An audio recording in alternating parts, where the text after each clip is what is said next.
taking control, shoveling dirt in every hole. Predators to condemn your soul, watching you and watching me. We're all connected but separated, misunderstood and so frustrated. A million armies of one have invaded, watching you and watching me. We live behind glass curtains and act like nothing's wrong. Soon you will belong. I know you're out there somewhere. We've watched you for so long. Wait for you to fall. We'll expose you all. I know you're out there somewhere watching me. The little brother wants to make headlines, be immortalized. Everyone's got an electric eye with the digital spies. They've watched you for so long. I know you're out there somewhere watching me.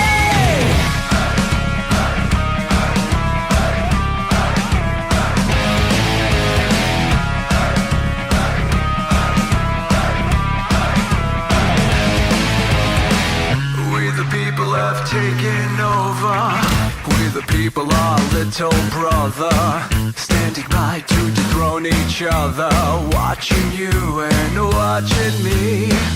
Paranoid, the lens is our weapon, desensitized in our lust for attention, democratized by our voyeur obsessions, watching you and watching me. Slaves to perfection, don't let them project you as you are. Feel your every flaw. I know you're out there somewhere. We've watched you for so long. Wait for you to fall. We'll expose you all. I know you're out there somewhere watching me. Little brother wants to make headlines, be immortalized. Everyone's got an electric eye with the digital spies. They've watched you for so long. I know you're out there somewhere watching me.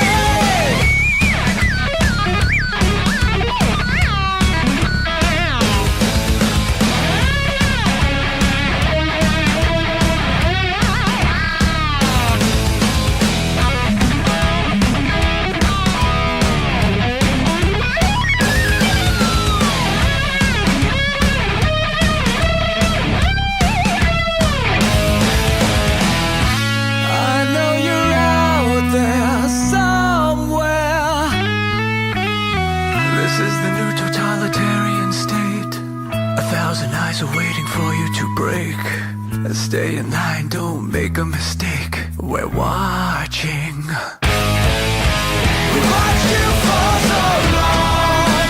We wait for you to fall. We will expose you all. I know you're out there somewhere watching me.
let your experience begin right now.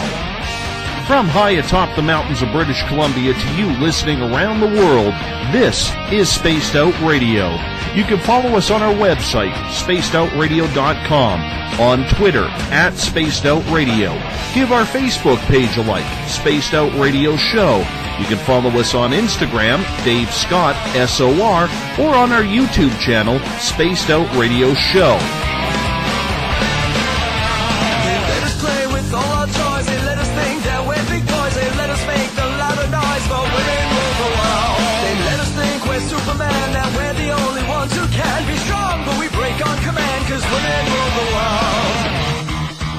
Buckle up, space travelers. It's time to go for a ride as we are live on Spaced Out Radio.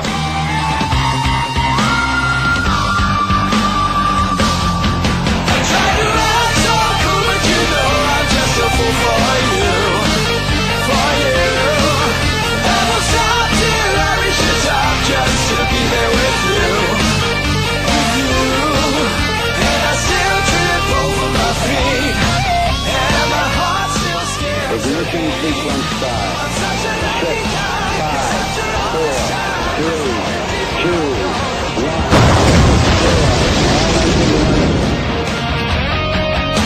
The deeper I go, the deeper I fall.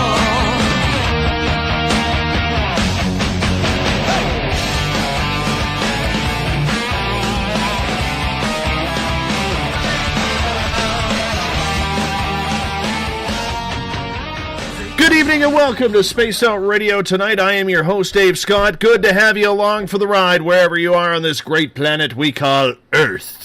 We are live right here in Uncle Jimbo's cabin, right here in the Great White North on this Wednesday night, early Thursday morning if you're on the East Coast. Let's welcome everyone listening in on the SpaceOutRadio.com, on Spreaker, on the United Public Radio Network, the High Plains Talk Radio Network, and on Revolution Radio. We do this thing every night of the week as we rock in and out of every show, thanks to our resident guitar god, Mr. Ron Bumblefoot THAL, formerly of Guns N' Roses. Yes, Bumblefoot is the official sound of SOR. You can also check us out on Twitter @SpacedOutRadio. Give our Facebook page a like, Spaced Out Radio Show. On Instagram, you can follow me at Dave Scott, SOR. Subscribe to our YouTube channel, Spaced Out Radio Show. Find us on TuneIn. Download our shows from iTunes. And our website is spacedoutradio.com. Hey, if you want to take part in the show, because our chat rooms are always hopping, you'll have to sign into one of the chat rooms on Revolution Radio, on Spreaker, and on Facebook at the SOR Space Travelers Club. If you haven't signed up for the SOR Space Travelers Club yet, I'm going to tell you right now it is time, because tomorrow night, actually 2 nights from now, we are going to be doing our next monthly prize draw. It's $5 a month. With that, your name gets entered into monthly prize draws. You get access to private group interviews, access to a special section on our website, and so much more. Hey, we're going to give you a hell of a lot more than just access to our archives. While on our website, read up on my latest blog, check out Eric Markham's SOR Spacewire for your latest and weird news. And if you've had an experience you just can't explain, just head to our website, fill out an SOR Sightlines report. Our researcher, Mike Schmidt, is ready to find out what's going on. All personal information is 100% confidential. At this time, we want to thank everyone listening in on our new affiliate, the United Public Radio Network on 107.7 FM in New Orleans, and their listeners from over 160 countries around the world. Good to have you along with us, daytime, nighttime, wherever you are on the planet. And remember, if you're listening in on Revolution Radio, the Double R Machine is a donation station financed by you, the valued listener. Do us a favor, visit freedomslips.com and donate today. We're heading back into the forests of Indiana tonight in search of the elusive Sasquatch. Sasquatch is out there, and people may not believe it, but who really cares? They just haven't had a cool experience like a lot of us have. But the creature, cryptid, shapeshifter, or whatever you want to call it, is being seen, and for some, it's even being communicated with on a very sophisticated yet primitive level. Coming back onto Spaced Out Radio tonight is the ever-talented Bigfoot investigator and researcher, Edie Caito. This is Edie's third appearance on SOR, and she's one of those interviews, as you will hear tonight, as to why we continue to make time for her. Her passion and knowledge for learning more about Sasquatch is unmatched, in my opinion. Her gifting site, which we will get into later, has turned up some amazing and incredible findings. Handprints, footprints, and even teeth prints that have only been found in one other area, and that's in Ape Canyon near Mount St. Helens in Washington State. Edie is also an accomplished author when it comes to her favorite topic of choice.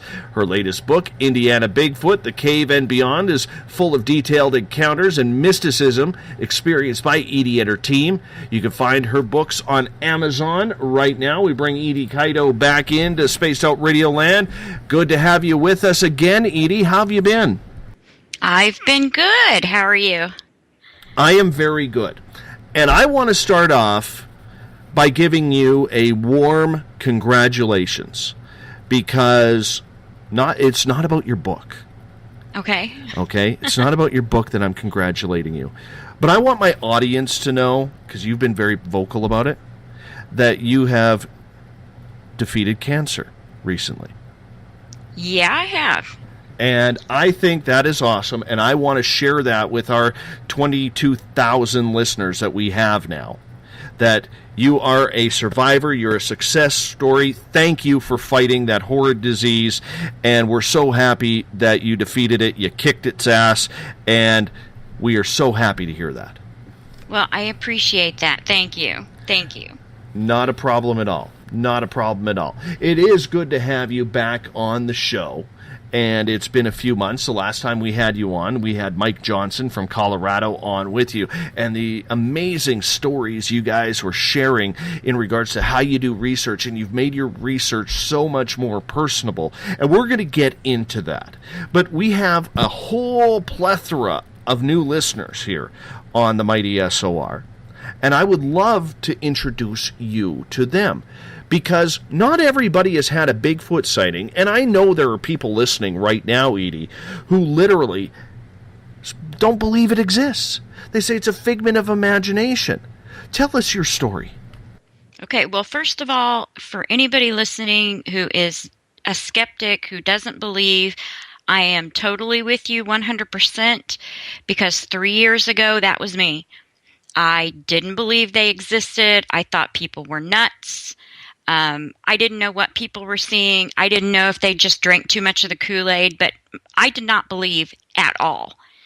And one night, my husband and I were in the forest, about 35 miles south of where we live, and we were doing a little bit of research on a paranormal book that I'm working on currently and have been for a while.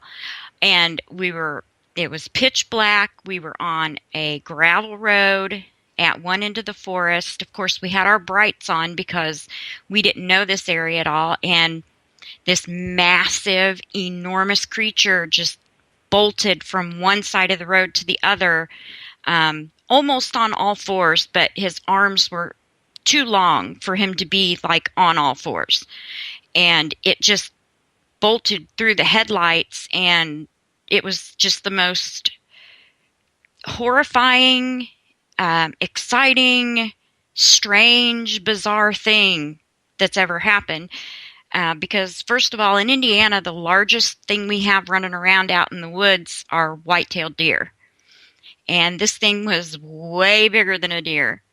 And we don't have bears or anything else like that. So there really weren't too many other choices. And we got in contact with the Indiana Bigfoot Research Organization, Leroy Nail, and his wife, Nancy, about 2 weeks after the sighting. And they basically gave us a rundown on the area, that there had been a sighting less than a mile from there 2 weeks prior, that there had constantly been sightings in that area for years, documented as early as the 1960s. And we were frankly blown away, because we were camping out there all the time, and we were oblivious to the sounds that were going on around us, and phantom footsteps in the middle of the night, hearing strange voices in the middle of the night, looking out, not seeing flashlights and thinking, oh, well, probably, a couple of hunters or whatever. Never really thinking, logically, that somebody could be in the middle of the forest in the middle of the night, pitch black with no flashlight. You just don't think about those things. And then when this came to light, our entire world flipped upside down because everything that we thought was real went out the window. It's amazing when you have an up-close and personal experience with something that is not supposed to exist, how it absolutely changes your life and your outlook on everything from what you eat to what you believe spiritually. It's at the snap of a finger that happens, isn't it?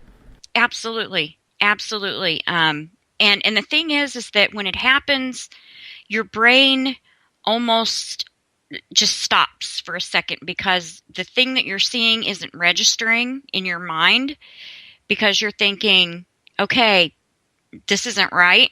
This doesn't exist, but yet this just happened.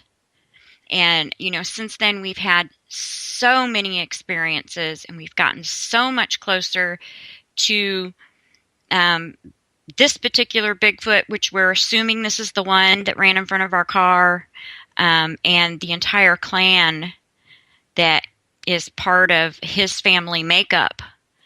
And it's really been an amazing few years. And I tell you what, for those non-believers out there, I was you. I was in your shoes. I made fun of people who believed in Bigfoot. And I'm totally on the other side of the fence now.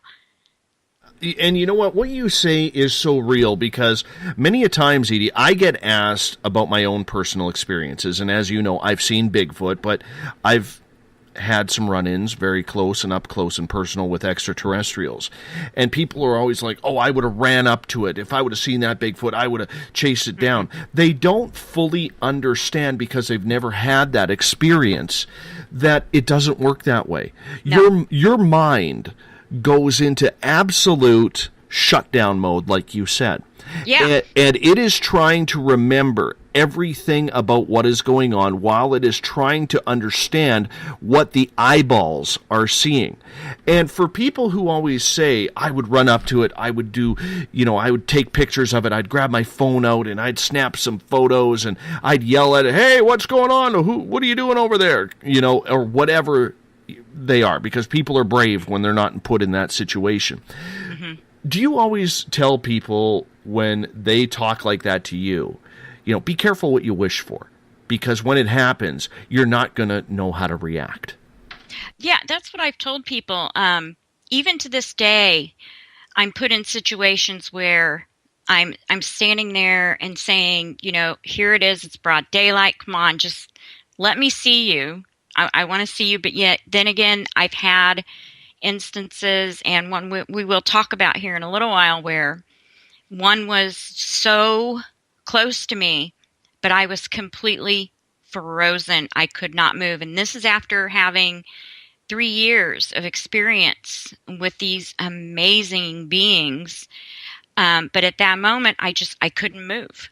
I just couldn't move. And it's easy for people to say, I would do this, I would do that. But when you see something that is literally between 8 and 9 feet tall, between 750 pounds of pure, solid, sinewy muscle and hair, and it's mind-boggling because they are so enormous, they're so muscular that you look at them and your brain is like running through the files like, wait a minute, I don't think I've seen this before. Let's look over in this file. Nope, not there. Your brain is just spinning. You just don't comprehend what's going on. And Mike Smith, who is part of my SOR team, he actually just posted a real true comment to this whole story. He says, you realize very quick, even with a high-powered rifle, you are not the baddest thing out there. That is so true. Because I don't know, as big as a couple of them are that we know they are out here, I don't even know if a rifle would maybe just stun one of them, because they are just so massive and they move so quickly that I don't know, they could probably sense your finger on the trigger moving and be out of your sight within seconds. And you're right. And, I have to tell you this. because I failed to mention this to you before the show. Mike, who I was just speaking of, he and I and my neighbor Tony have actually started a Bigfoot research group here. We're just in the beginnings of it. We've gone out a couple of times together, and it all started a few weeks ago when I was speaking at the Forest Moon Paracon. And coincidentally, I happened to be talking to a gentleman named Tyler Standing Bear, who is a Bigfoot researcher in Western Washington State, and he was. I've heard of him. Yeah, incredible researcher, and he reminded me so much of you, and I actually mentioned you to him that he had to get a hold of you. And as I'm talking, my phone buzzes, and I look, and Mike sends me a text message basically saying, "Holy cow, you're not going to believe what I found," and I see a picture. And there is the 16 by 8 photo or print right in this hard ground that is, is very dry, is very solid because logging trucks roll over it. And Mike had hopped out of his truck because he was thinking maybe this was a good place to go hunting, and there was the print. Well, when I got back home, we went out again 4 days later, and this time we went into the bush, and we actually found a smaller print, about 11 inches by 5.5, 6 inches.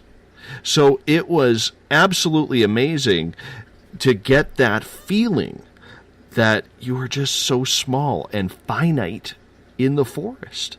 Yeah, especially when you run across those 16 to 18 inch footprints, because we get more that are around the 17 to 18 inches long. We do have one that keeps popping up that's about 11, 12 inches. And then, of course, we have the baby, the small one that we have prints of that's about 8 inches, 6 to 8 inches, right around in there.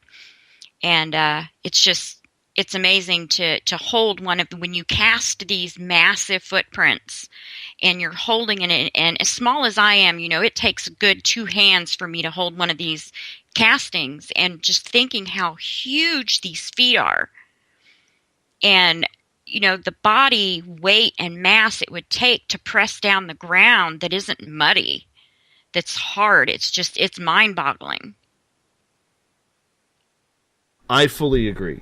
Now, going back into your history, you mentioned right off the bat, 3 years ago, you didn't believe in Bigfoot. You thought the skeptics were right because you were one of them. This creature doesn't exist. Then you have your encounter. Let's fast forward to where it is now.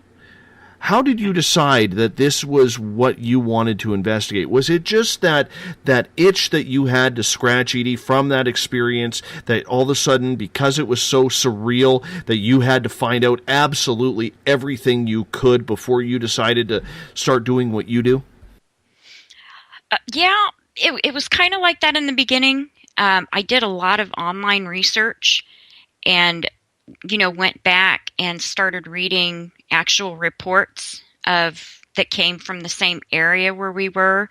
And I'm reading these reports of, people having rocks thrown at their tents, and how large this thing was and the way it ran. And I was so fascinated. And then, once I got out in the forest and I knew a little bit from the IBRO, looking at their structures, and just tree breaks and tree bends are one thing, but when you see these structures they build, the thought process that goes into the things that they do build, that is when my mind just went, and I'm like, there are more to these things. They're not just big hairy ape men.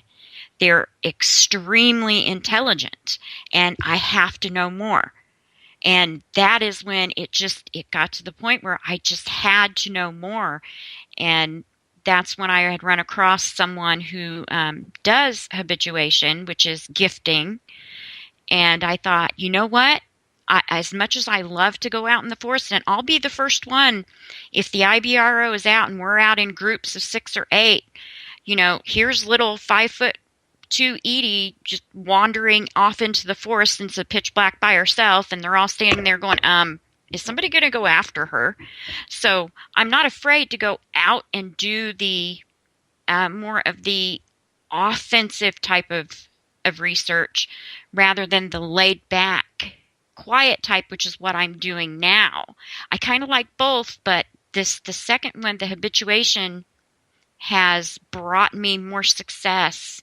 And literally when we go out now, they tend to come to us. We don't have to go out and find where they are. They automatically come to the area where I am. So you're building up this trust and relationship, and we're going to get really heavily into that later on in the show. What I'm very curious about is, what do you think Bigfoot is? Because there is so much out there in regards to, is it a real creature? Is it a cryptid type supernatural being? What do you think Bigfoot is? I'm going to be completely and totally honest with you. I can tell you what I believe their characteristics are, but I honestly, at this point in time, cannot tell you exactly what they are, because I have had so many different experiences with them. Some things that I can explain, some things I can't. My first thought going in, my initial thought is it was like an unevolved human of some sort. But then I realized that their brain capacity, their thought processes, and things of that nature far exceed a human. So, I kind of went off of the Neanderthal path and just started thinking along the lines of a super intelligent human hybrid of some sort. And that's, until I see or find evidence leading me in one path or another, I can just honestly sit here and say that I don't know what they are. I've seen them. I've heard them. I've felt them. They're solid beings, just as solid as you and I are. But from there, I don't know. I really don't know. And that's what the whole beauty of my researching is, because I'm finding out more and more as I go. It's a long process, but it's so worth it. It's so rewarding. And like I said, it's not for sissies. It's not for the faint of heart, because still after 3 years, they can scare the pee out of me. Well, you know what? We hope they don't do that. I mean, they are an intimidating creature. Yes. They are. When you see something that large, like we all used to think as kids watching wrestling on Saturday mornings or Saturday afternoon, that Andre the Giant or Big John Studd was a massive, massive man. We're talking way bigger than that. Yeah. Way bigger. And when you see them, and I have not seen one up close and personal. The closest I was about 85 feet, and I got the back profile and the right side profile. I got a good enough view to know that it wasn't a bear. And the one thing that I'm learning, though, with this is I agree with you. I don't know what Bigfoot is, but I am fully convinced that it is not a humanoid-type creature. I just can't figure out what angle it is, whether it's shape-shifting, whether it's a supernatural being, whether it's interdimensional. Because like you, my own experiences, and there's only been 2, but that's all I can draw on, tend to beg to differ with what other people have done. But this brings up another good question, and I'd like to spend some time on this because I think it's important to get your opinion on this. And we've been hammering this topic for a couple of months here, and that is the science of it all. Mm-hmm. Because most researchers out there, Edie, say they're performing scientific experimentation to prove the existence of Bigfoot, and they're not doing anything scientific besides walking through the woods. Where do you think science comes into play here? To me, well, first of all, let me say, when you're studying something that has not been physically caught, tagged, researched, followed, etc., there is a gray line when it comes to science, because there's no book, there's no right or wrong, there's no yes, there's no no. we're out there, throwing things at the wall to see what sticks. That's just my belief. But when it comes to scientific, it's a matter of theory and proving that theory or debunking it, or whether it has an actual, what I call a scientific or a physiological explanation. For instance, let's say a lot of people and a lot of researchers, because everybody does it their own way. Everybody has their own experiences. Everybody's experiences, some, like when Mike and I were both on the show, here he is out in Colorado, here I am in Indiana, and a lot of our experiences were mirrored. They were identical. But I like to be the one to first think, okay, how can this scientifically be done? Like when we're talking about mind speak. You hear a lot of people talk about mind speak. A lot of people say they get messages in their dreams. They get shown visions and things of that nature. And a lot of people just kind of throw that out the window and say, no, that's not possible because you can't explain it scientifically. But I beg to differ. You can explain that scientifically. It's just a matter of how much of the brain we use. How much of the brain, just like somebody who has a psychic ability, somebody who has telekinetic powers, somebody who can connect with the dead. They're accessing a part of their brain that maybe you and I don't. And I see the Bigfoots as beings who use more of their overall brain than we do. And to me, being able to move quickly, being able to almost seem to disappear, it may explain shape-shifting, but it may explain something more along the lines of a camouflage type thing that they're able to do, like cloaking. It could explain how they could put words or images into your mind. And that's just kind of the way I look at it. So I see it as, yes, you can explain it scientifically. It's just a matter of how much brain they use. That's my opinion. And again, to each researcher has their own opinions because there is no book of right and wrong. Yeah, but you bring up something very, very methodical, though. It's the word opinion. Science is not opinion. And No. the problem that we have is we have all of these people going out into the forest who are refusing to look at the First Nations way of belief in regards to the creature. Where they don't believe in shape-shifting. They don't believe in interdimensional. They don't believe that it could give out a signal because everybody in the world who photographs or videos this thing is the absolute worst photographer and videographer ever because they're always blurry or something.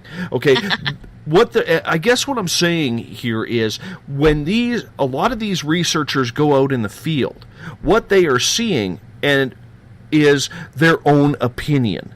It has nothing to do with scientific theory. It has nothing to do with anything scientific whatsoever. And that's what frustrates me. Because if you're going to claim that you are a scientist or you're conducting scientific experimentation, whether or not Bigfoot is real and figuring out what it is, how can you possibly eliminate the possibilities of it being a shapeshifter, interdimensional, cloaking, whatever its abilities may be for security?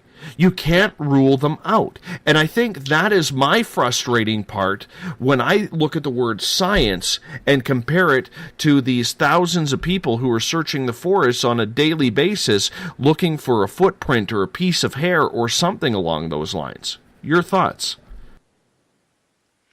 I agree with you. I agree with you.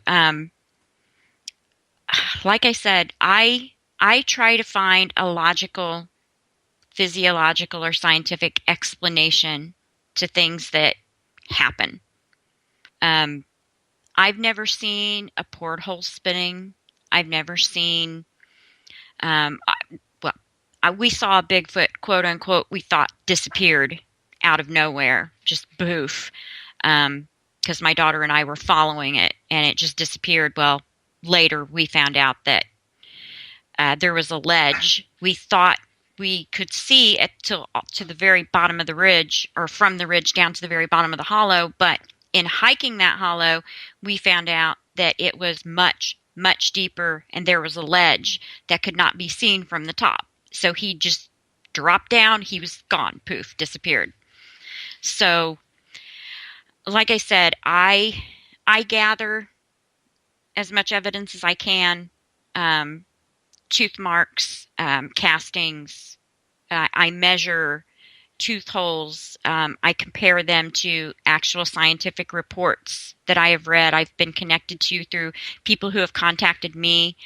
I try to be as methodical and scientific as possible. I even track the moon phase, because I know during certain moon phases they're more active than other moon phases. So again, I try to do it as scientifically as I can without being a scientist, if you know what I mean. But without that guidebook that says, this is how you do it, there is that gray area, just like when it comes to the field of paranormal activity and ghosts and UFOs. There is no written handbook on, this is how it's done. This is the way this test is done. This is that. There's just nothing to follow.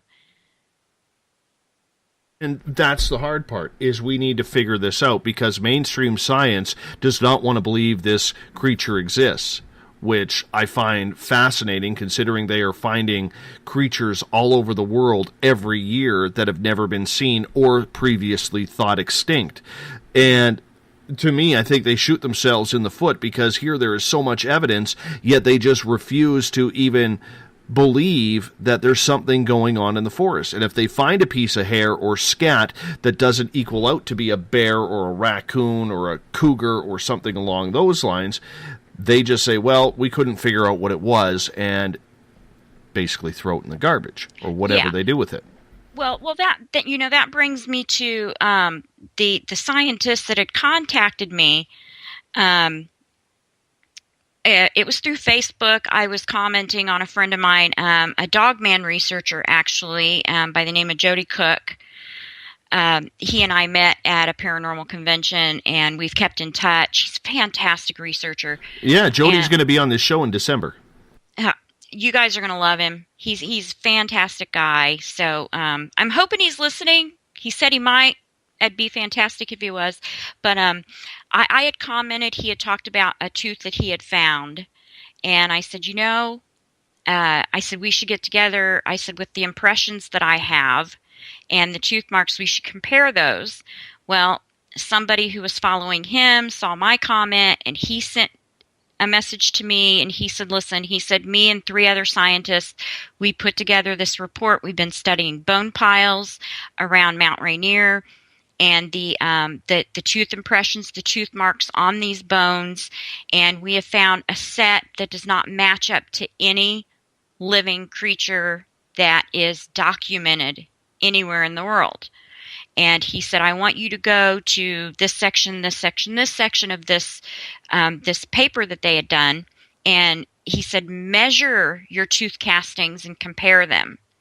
And all of my castings and the holes of the things that I have kept all lined up within 1/8 of a millimeter. They were that close. And this was, of course, a fully scientific project that was presented at a mainstream scientific convention, not a paranormal convention. I don't know how that went for them, but the paper was amazing. So I know there are really good scientists out there who are working on this, but it's the scientific community as a whole. I don't think they like stepping into that gray area. They don't like that. They want the science on their side, and in something like this, science isn't on our side. It's that gray area, and they do not want to step into it. And you're so right. And Mike Smith, our researcher, and he's part of my Bigfoot team here, we are going to be getting into the forest more, and we're just getting into this. And when I say team, I mean, geez, there's 3 of us, possibly 4. We don't even have a name yet. We're that loose right now in putting this thing together. But we're a team, damn it, and I will say that. And if you actually saw that, I actually shaked my fists on this side in victory, you know. But Mike actually had a run-in a few weeks ago with a conservation officer that he knows, because Mike's an avid hunter in this area, and they kind of met on a trail, and the conservation officer was like, "Hey, Mike, how's it going?" And Mike's like, "Good." He goes, "Well, what are you doing out here today?" And he goes, "Well, actually, I'm trying to track some footprints." He goes, "Oh, of what?" And he goes, "You really want to know? It's Bigfoot." And so Mike told him about the tracks that we had found and everything like that. And he expected the officer to kind of laugh at him or whatever, and I have to keep the officer's name. Like, Mike hasn't even told me his name because that's how much of a secret this officer wanted to keep his name. But basically what the conservation officer said over the next half hour was, "I can't tell you what I've seen. I am not legally allowed to believe it. If I were to come out publicly and say what I think it is, I would lose my job." Mm-hmm. And when Mike told me this story, and of course I'm paraphrasing it, because it is secondhand information here, my first thought was, if you can lose your job for believing as a conservation officer because you've seen footprints or animals torn apart or something along those lines, maybe you've seen one, if you can lose your job for that, what is being covered up? You know what? I completely, totally, 100% am with you on this, because the area where we research is a state forest. So there are conservation officers, there are DNR officers. There are actually 2 DNR officers that live on site. The actual office to this forest has photographs. They have evidence. But yet when you talk to one DNR officer, they'll say, yeah, they're out there. We just can't talk about it. But you'll talk to, like, the new guy that we've talked to, and he doesn't believe. He said, nah, it's not going on. I said, can you explain these screams? Can you explain these howls? Can you explain these things that happen? I said, explain that tree structure to me. And he's like, I don't know. I can't get into it. And we get the same thing with the conservation officers. Some of them say, I can't really talk about it, but you can tell that they have seen things. But yet you still have others that are like, either they're lying or they just are total, complete skeptics. Because when you're skeptical and you don't believe, you don't see those things. You don't notice those things. You don't hear those things. So I completely, totally get that. And we have always wondered in that particular forest if they are covering up the fact that there are Bigfoots in the forest, because they act a little shady. And there are areas of the forest that they shut down and keep shut down for months and months and months on end, and only open them up for a few months during the year, which we find is completely odd. So I'm with you there. I'm with you 100%, and I know where that conservation officer is coming from, because we run into the same thing right here in Indiana. I'm going to get to a couple questions here from our audience, and just to get caught up here, Trip is asking, what other bones do you have that makes you think you actually had... Actually, Trip, I'm going to answer that. I read it off the cuff here. Edie doesn't have bones. No. Okay? She has imprints of teeth.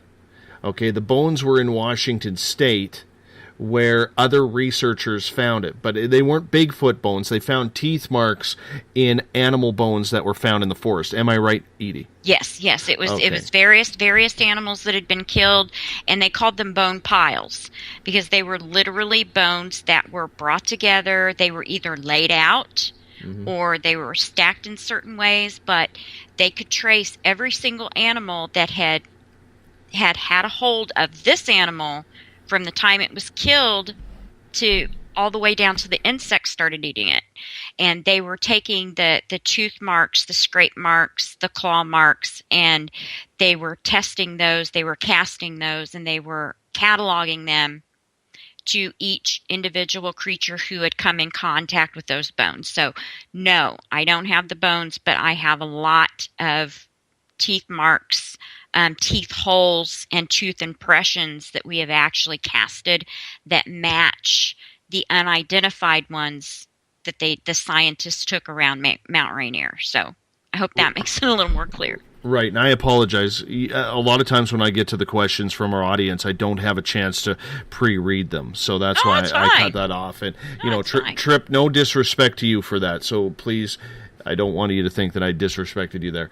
Mario has an interesting question, and I actually wrote down this topic for you as well. Do you believe that Bigfoot have supernatural abilities, like their inability to get hurt, evade, or maybe vibrate at a higher frequency? I'm going to say I'm 50-50 on that. Like I said, the way I research is if it happens, then we believe it.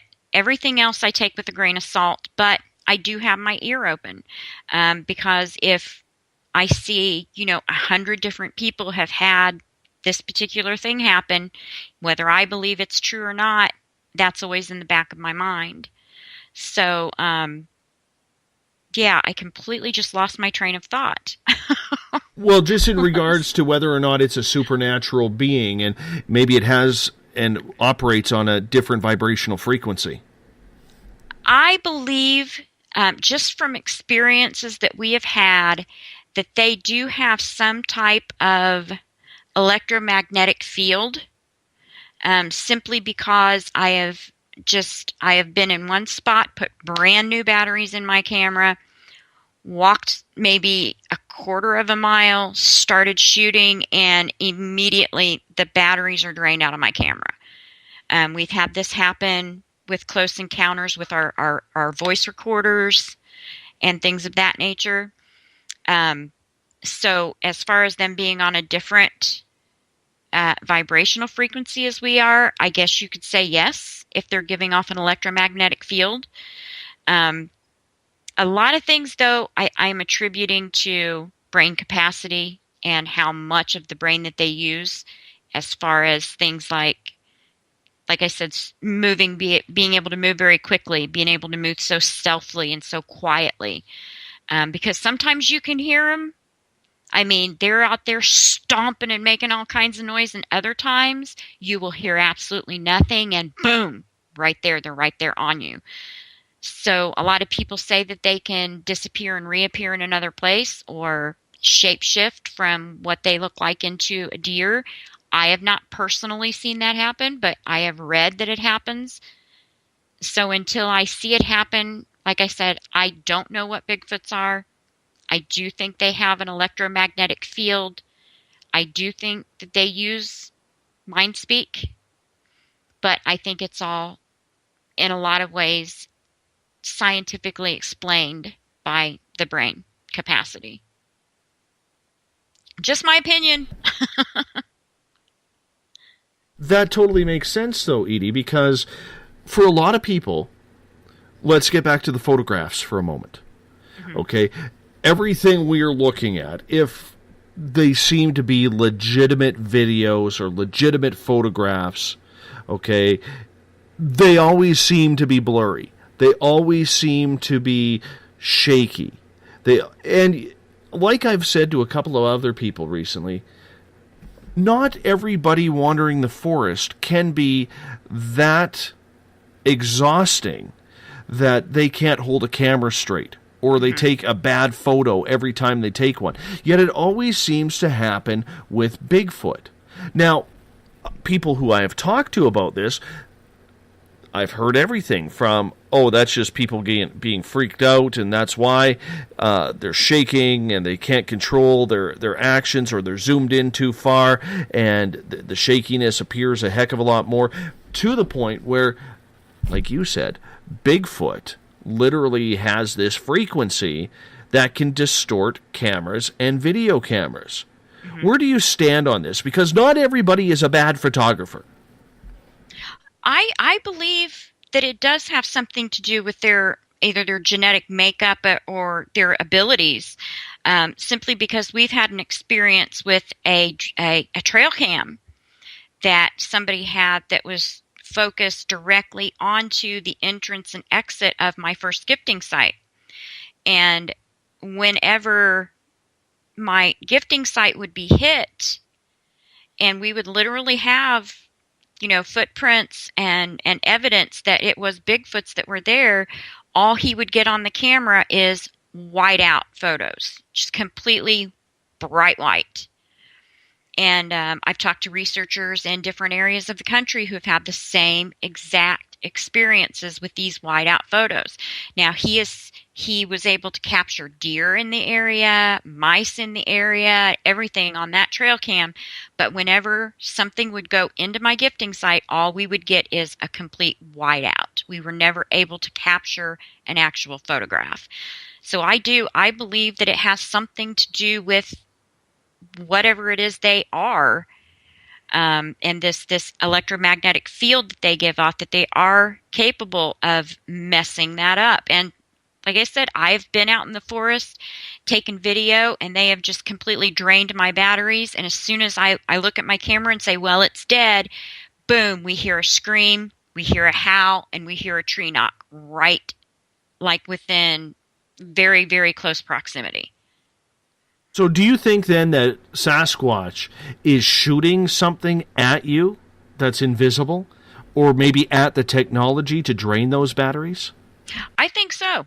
I wouldn't say it like shooting anything at it. I think it probably has a lot to do with the same way maybe a spirit, that magnetic field would drain your batteries when you're on a paranormal hunt. On a ghost hunt or something, because we've had that happen 1,000 times.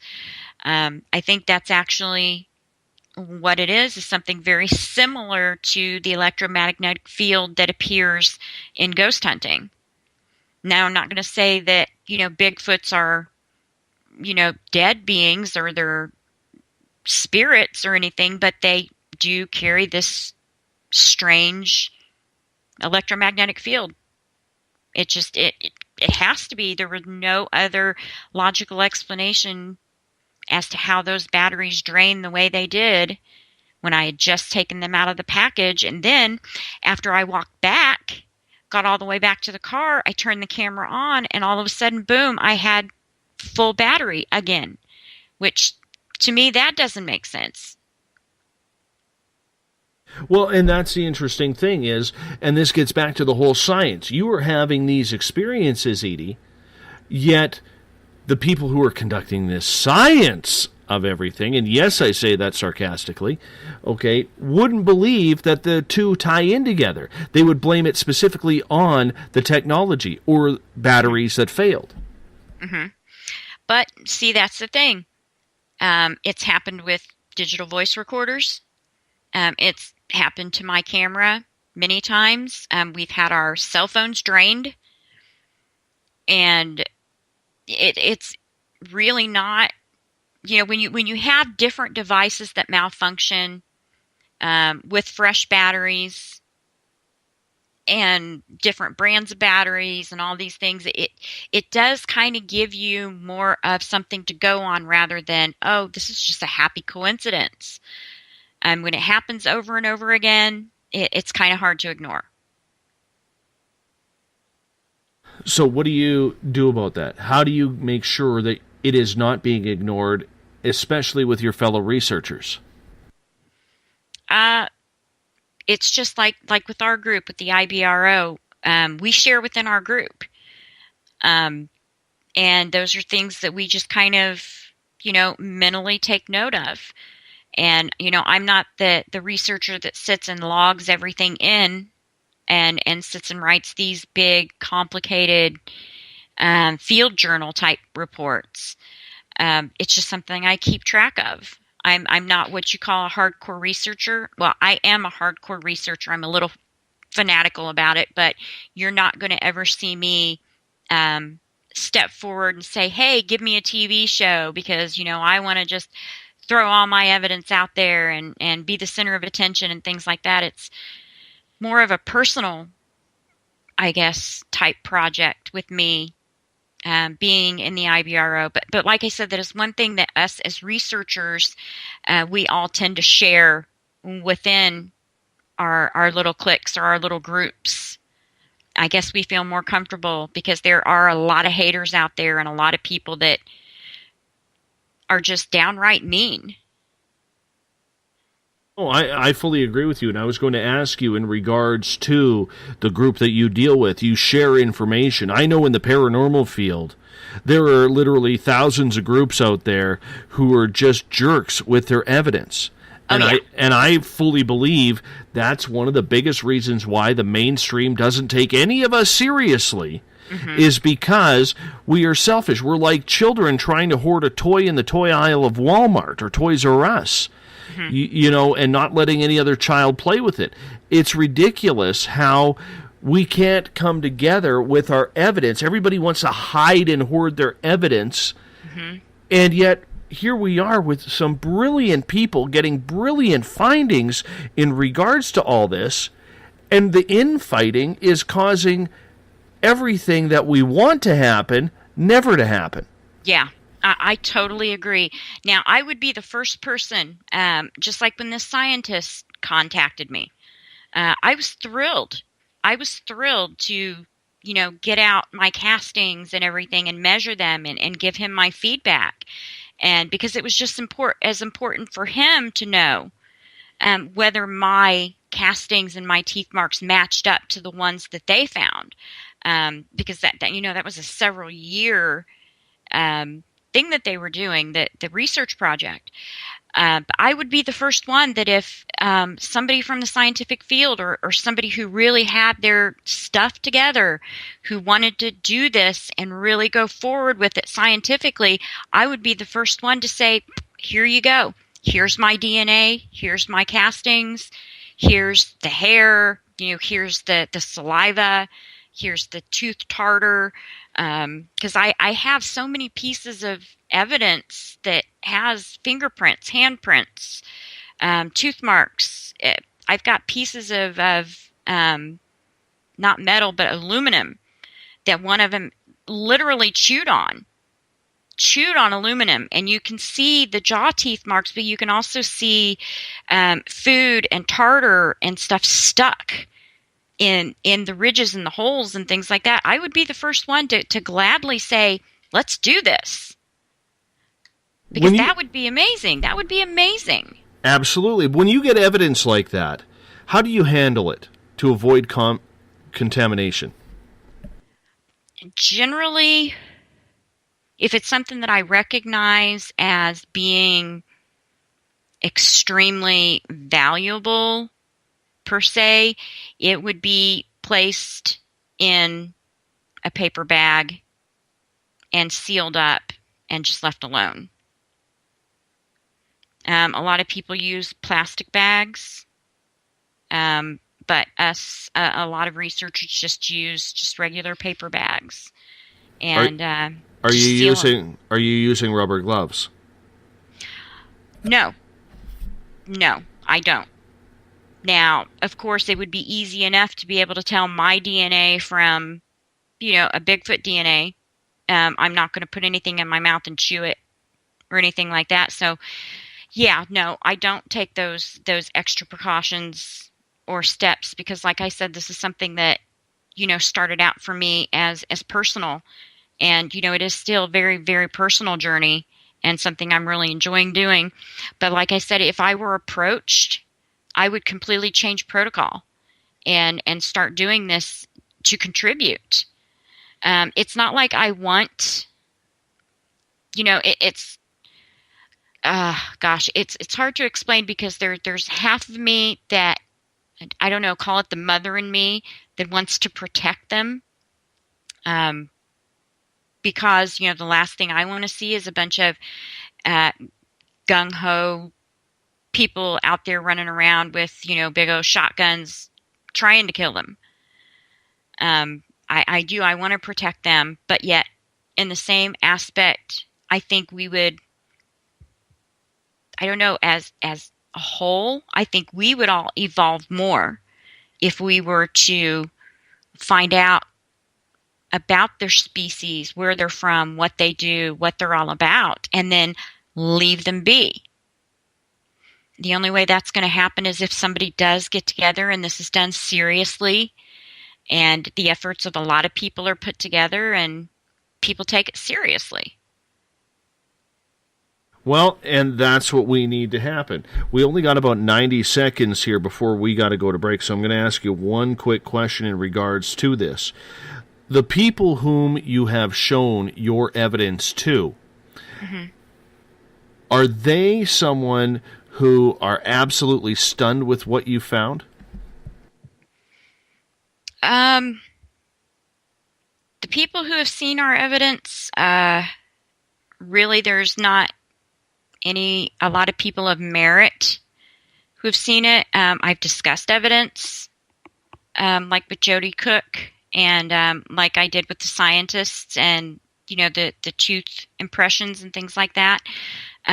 Just regular people, the people in the IBRO group, yeah, people are really blown away, really fascinated. I mean, the tooth impressions were like one of the biggest things for us. Because we get footprints all the time. The IBRO gets footprints and handprints and whatnot. So, I hear you. And on that note, Edie ended right at perfect time. We're going to go to break here on Spaced Out Radio. More Bigfoot talk with Edie Caito, Indiana Bigfoot, right after this. Looking for news beyond the mainstream news? Head to spacedoutradio.com and check out the SOR Spacewire. This is Spaced Out Radio's Eric Markham, News Director for the SOR Spacewire. Daily, I will bring you intriguing stories and outlandish reports from what's going on around the world. UFO sightings, paranormal activity, conspiracies, alternative health, and so much more. And if you have news, email me at news@spacedoutradio.com. Hi there. I'm Butch Witkowski, lead investigator with U4Cop. On the final Monday of every month, you can listen to me and host Dave Scott on Spaced Out Radio's Strange Days. We're going to get to the heart of the matter when it comes to what's happening out there. People are seeing and experiencing things from ET contact to Bigfoot, and I want to hear about it. Your experiences are what we investigators need to help solve these unknown mysteries. So tune in at spacedoutradio.com. Have you had an experience you can't explain? Had a run-in with ghosts, maybe Bigfoot, or seen lights in the sky? Hi, I'm Mike Schmidt from the SOR Sightlines. I'm here to investigate your sighting. Head to spacedoutradio.com and fill out a report on the Sightlines. All your information is 100% confidential, and I will help you figure out what you've been seeing. File your report, and let's find out the answers together. Visit purpleplates.com today. For over 40 years, the Purple Energy Plates have been delivering amazing results for their many customers. Inspired by the great genius Nikola Tesla, the harmony, healing, and energetic effects of the plates have proven over and over to be beneficial and often miraculous to thousands of customers. With their money-back guarantee and the many benefits, how can you afford not to get one? Check their site for daily specials and choose from their many energy products. You won't be sorry. Visit them today at purpleplates.com for mind, body, and spirit, and expect a miracle. Strange creatures lurking in the night, the sounds of wood knocking in the forest, odd happenings right out of a fictional world. These are the reports I love. Hi there, this is author Ronald Murphy, and I would love it if you join me and Spaced Out Radio host Dave Scott the second Wednesday of every month on our journey into the unknown land of cryptozoology at spacedoutradio.com. From Mothman to Frogman and everything in between. Hey, they don't call me the crypto guru for nothing. Are you interested in advertising on Spaced Out Radio? Head to our website at spacedoutradio.com and click on our advertising tab. There, you will find an assortment of ways you can get your product out there with us, from radio commercials to banners and social media. Have a product you like our hosts to endorse? We can do that too. Visit spacedoutradio.com for more details. From British Columbia to Northern California, Pacific North Weird has Cascadia covered. Check out our feature videos at spacedoutradio.com, where I, Vincent Zunza, and my super sleuth partner Alexandra Sullivan track down the weird and strange stories from around the Pacific Northwest. From Bigfoot to Mel's Hole and everything in between. This is what makes life exciting. So why report the normal when we can report the Pacific North Weird? Right here at spacedoutradio.com. Oh, there's only one way to rock. Loud and proud. In high definition. Radio 702 rocks. Las Vegas. Have you ever had an extraterrestrial experience? One you just couldn't explain? Well, maybe I can help. Hello, I am Samantha Mullet. On the second Tuesday of each month, I will join Dave Scott on Spaced Out Radio to bring a human aspect to ET contact. It's something I've lived with my entire life, and I'd love to help you understand. Let's share our experiences. The ET Experience, the second Tuesday of each month, only on Spaced Out Radio. Hi there, this is Jolene with Revealette Reiki and Readings, and I want you to relax. Let me help you chill out and get in touch with your body, mind, and soul. In this busy world, sometimes we need to let go, and this is where I can help. Visit my website, revealetteR&R.wix.com/RevealetteR&R. Every Saturday and Sunday night, as Dave Scott wanders aimlessly in the wilderness, you can come hang out with me, James Tyson, in Spaced Out Weekend. Starting at 9 p.m. Pacific, midnight Eastern, I'll take you along as we talk with some of the best experts in their fields. SpacedOutRadio.com is the place to find us. So sit down, relax, put your feet up. Enjoy the topics like the paranormal, supernatural, intuitiveness, and so much more. Hope to see you there. Hi there, this is your psychic medium, Joanna, and I would love it if you would join us every other Sunday on Spaced Out Weekend. With host James Tyson, we'll bring you personal psychic messages on two mediums and a large. Questions about love, life, career changes. We would love it if you would come and join us live. Call in and listen in for the experience. Allow us to open the doors to your other side. Two mediums and a large, heard only on Spaced Out Weekend at spacedoutradio.com.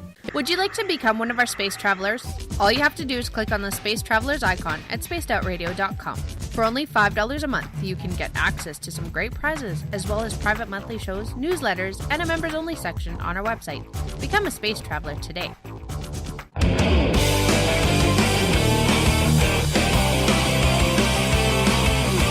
Do you have a topic or a guest that you'd like to hear on Spaced Out Radio? Let us know at spacedoutradio.com, where you can sign up to become a Space Traveler member today. Or you can find us on Twitter at Spaced Out Radio and on our Facebook page, Spaced Out Radio Show. I'm your host, Dave Scott. Good to have you along for the ride on Spaced Out Radio. Tomorrow night on the show, we'll be talking Mars. Randy Kramer, the infamous Captain K, will be with us.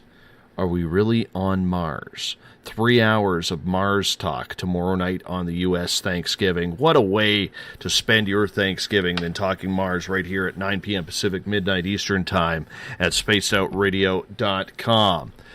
If you're listening in on the United Public Radio Network live on 107.7 FM in New Orleans, thank you so much to all of you listening, and in 160 countries around the world. Revolution Radio is a donation station, so if you're listening on the Double R machine, remember, visit freedomslips.com and donate today. Bill Cardwell has set the password for tonight in the SOR Space Travelers Club, tetrachydecahedron. Tetrachydecahedron is your password for tonight. Where it comes up with this, I have no idea. He's got one of those sliding scales that creates these passwords. Try and use it in a sentence. That's all I ask, because I am not. Thank you, Bill, for setting the password each and every night for your fellow space travelers.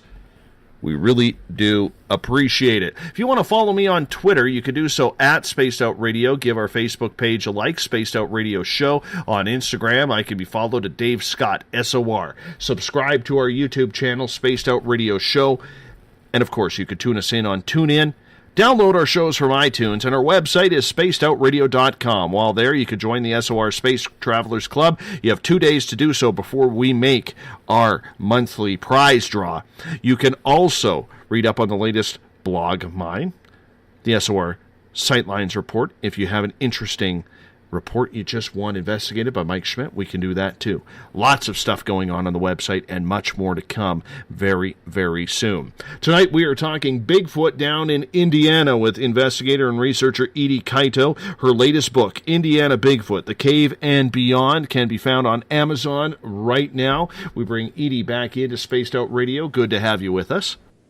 Good to be here. Right before the break, we were talking about the supernatural abilities that Sasquatch seems to have when it comes around cameras.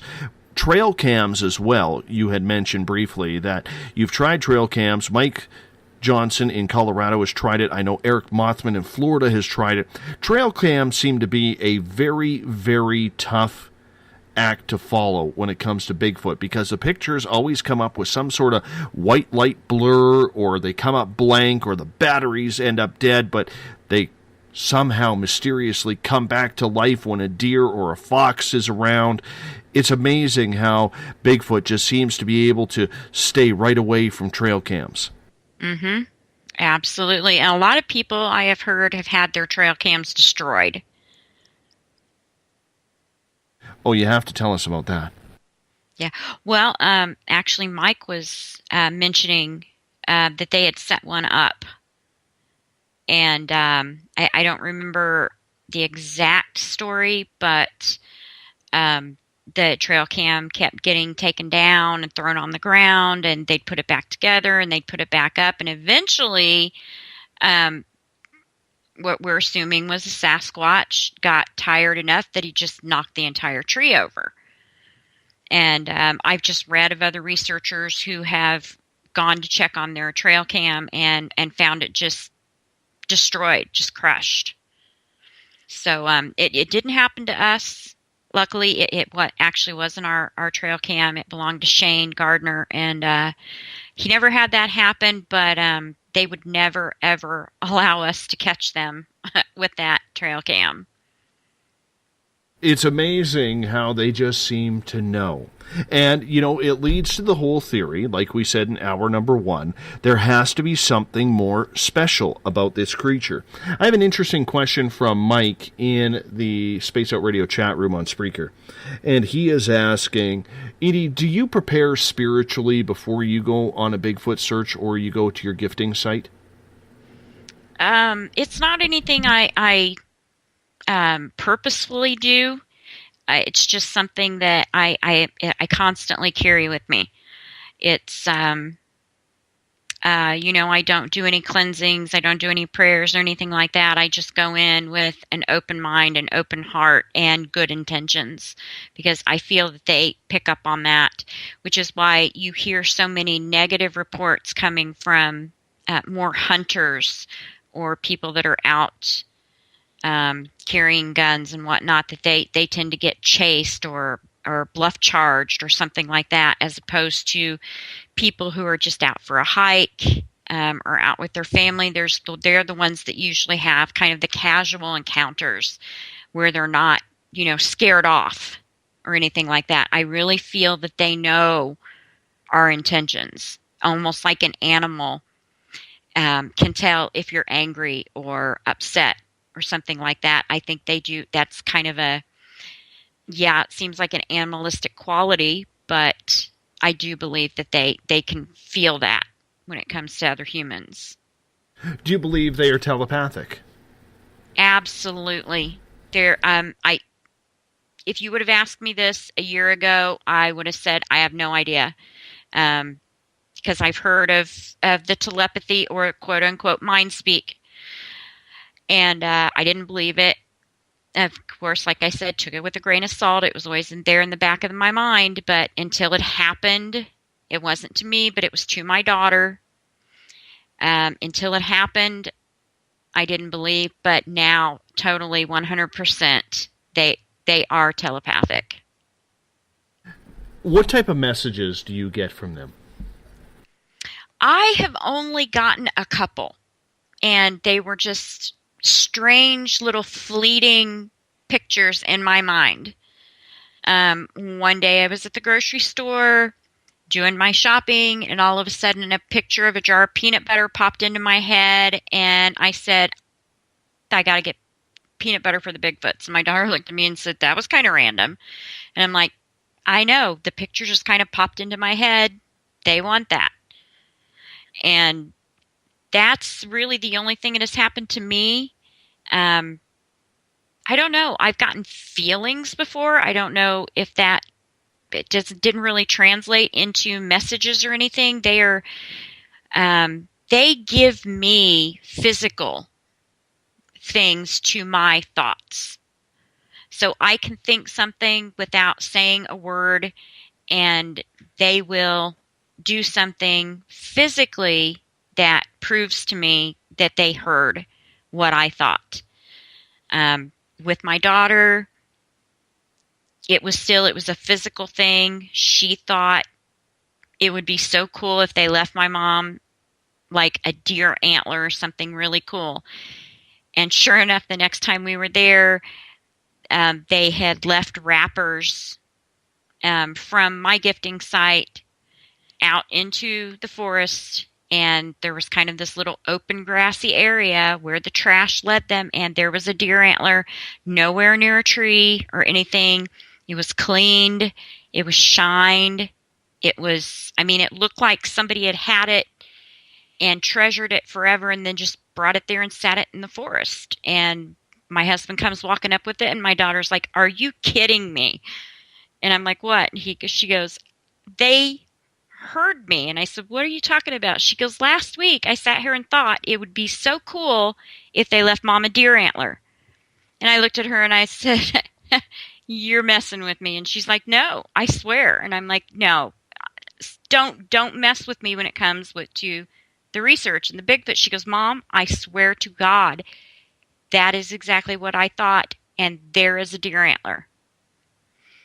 And so, and they have done things like this with me because I would intentionally think something instead of saying it out loud, and they would still answer me.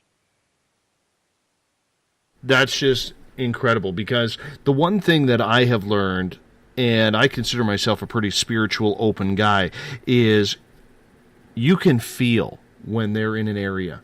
It's almost like their energy calls to you. Have you noticed that as well? Yes, absolutely. I know when they're around. And every time we have had a major experience, going into the forest, I get this strange sensation, and I will look at my husband and say, something's going to happen tonight. I just feel it. And it always happens. But you can feel it when they're nearby. It's a feeling I can't really explain. I can't describe it. I can't, because it's not like anything that I have felt in any other capacity in my life ever before. It is amazing. And you know what? Mike, my researcher here at Space Out Radio and part of my Sasquatch team, he actually had almost the exact same thing happen, where he had been trying for years to find a bear tooth. And he kept putting it out there, and this is before he was into the whole spiritual stuff that I'm guiding him in, and I know he thinks I'm nuts for it, because now he's getting all these weird things happening, and you should hear how much blame I take for that on a daily basis. But one of the things he mentioned was, one day, just out of the blue, on a trail that he frequents, there's the jaw of a bear lying on the ground right in the middle of the trail. Shouldn't be there. Mm-hmm. But there it is. So do you think that maybe, and I have found, and I'm not going to go into detail about it, but Mike seems to have a very canny ability to connect with them, and he's just learning this over the last few weeks.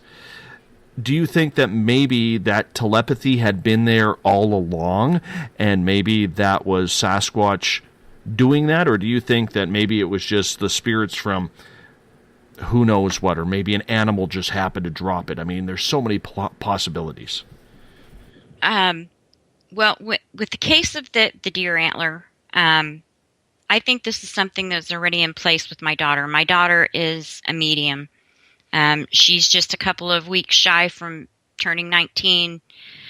She's been seeing the dead since she was an infant.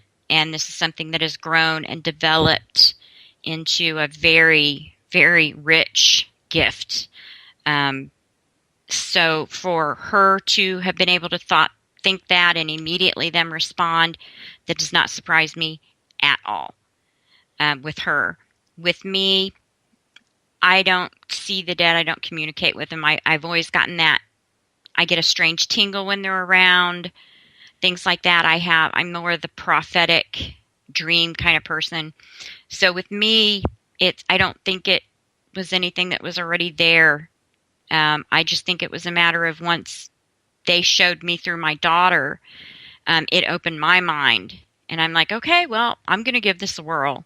And because I used to just talk out to the forest to them. I still do that too, verbally, but sometimes when I want to prove it to myself that there is actual telepathy going on, I will do something, I will think something, I will ask for something without verbalizing, and they always come through every single time. I don't think it's coincidence. With the deer antler and my daughter, that kind of cinched it for me. But, there's always that possibility of coincidence. But once it started happening over and over and over and over again, that's when it's there. I can't deny it now. It's gone beyond coincidence. Moving on here, I want to get to a couple questions from Gail in the SOR Space Travelers Club. She is asking, Edie, are you ever concerned about contaminating your clan of Bigfoot or passing on something or them passing on something to you? I've not really ever given that much thought. I know I'm very careful with the things that I give them. I even, if it's been a while since they have taken anything from their side, I will go into their container and I will switch the food out. Just make sure everything is still sealed, make sure the expiration dates or anything of that nature. And as far as illnesses or them passing something to me, I've never even really given it a thought. It's just nothing that's ever crossed my mind. I'm the kind of person that I just feel like I belong in the forest. It's very comfortable to me. The critters, the bugs, the whole shebang. So I've just never really given it a thought. So I guess no, Gail, I've just never worried about that. And a follow-up from Gail, she's saying, Edie, have you ever taken any of your findings to a university anthropology or zoology department? No, I have not.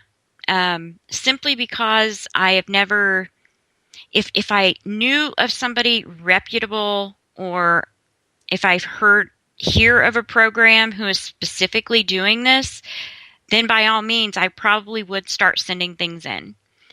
Just to further along their research as well as my own. But no, so far I have not sent anything. I've kept everything, but no, I haven't sent anything away. And a couple of questions from one of our new listeners, Cop, in the UPRN chat room. And he is asking, I'll ask them one at a time and get your answers here. Why do you think they run away from humans? I know it's not because they're scared, because they, just the last couple experiences I've had, close encounters that I've had, I know they're not afraid of humans in any way, shape, or form.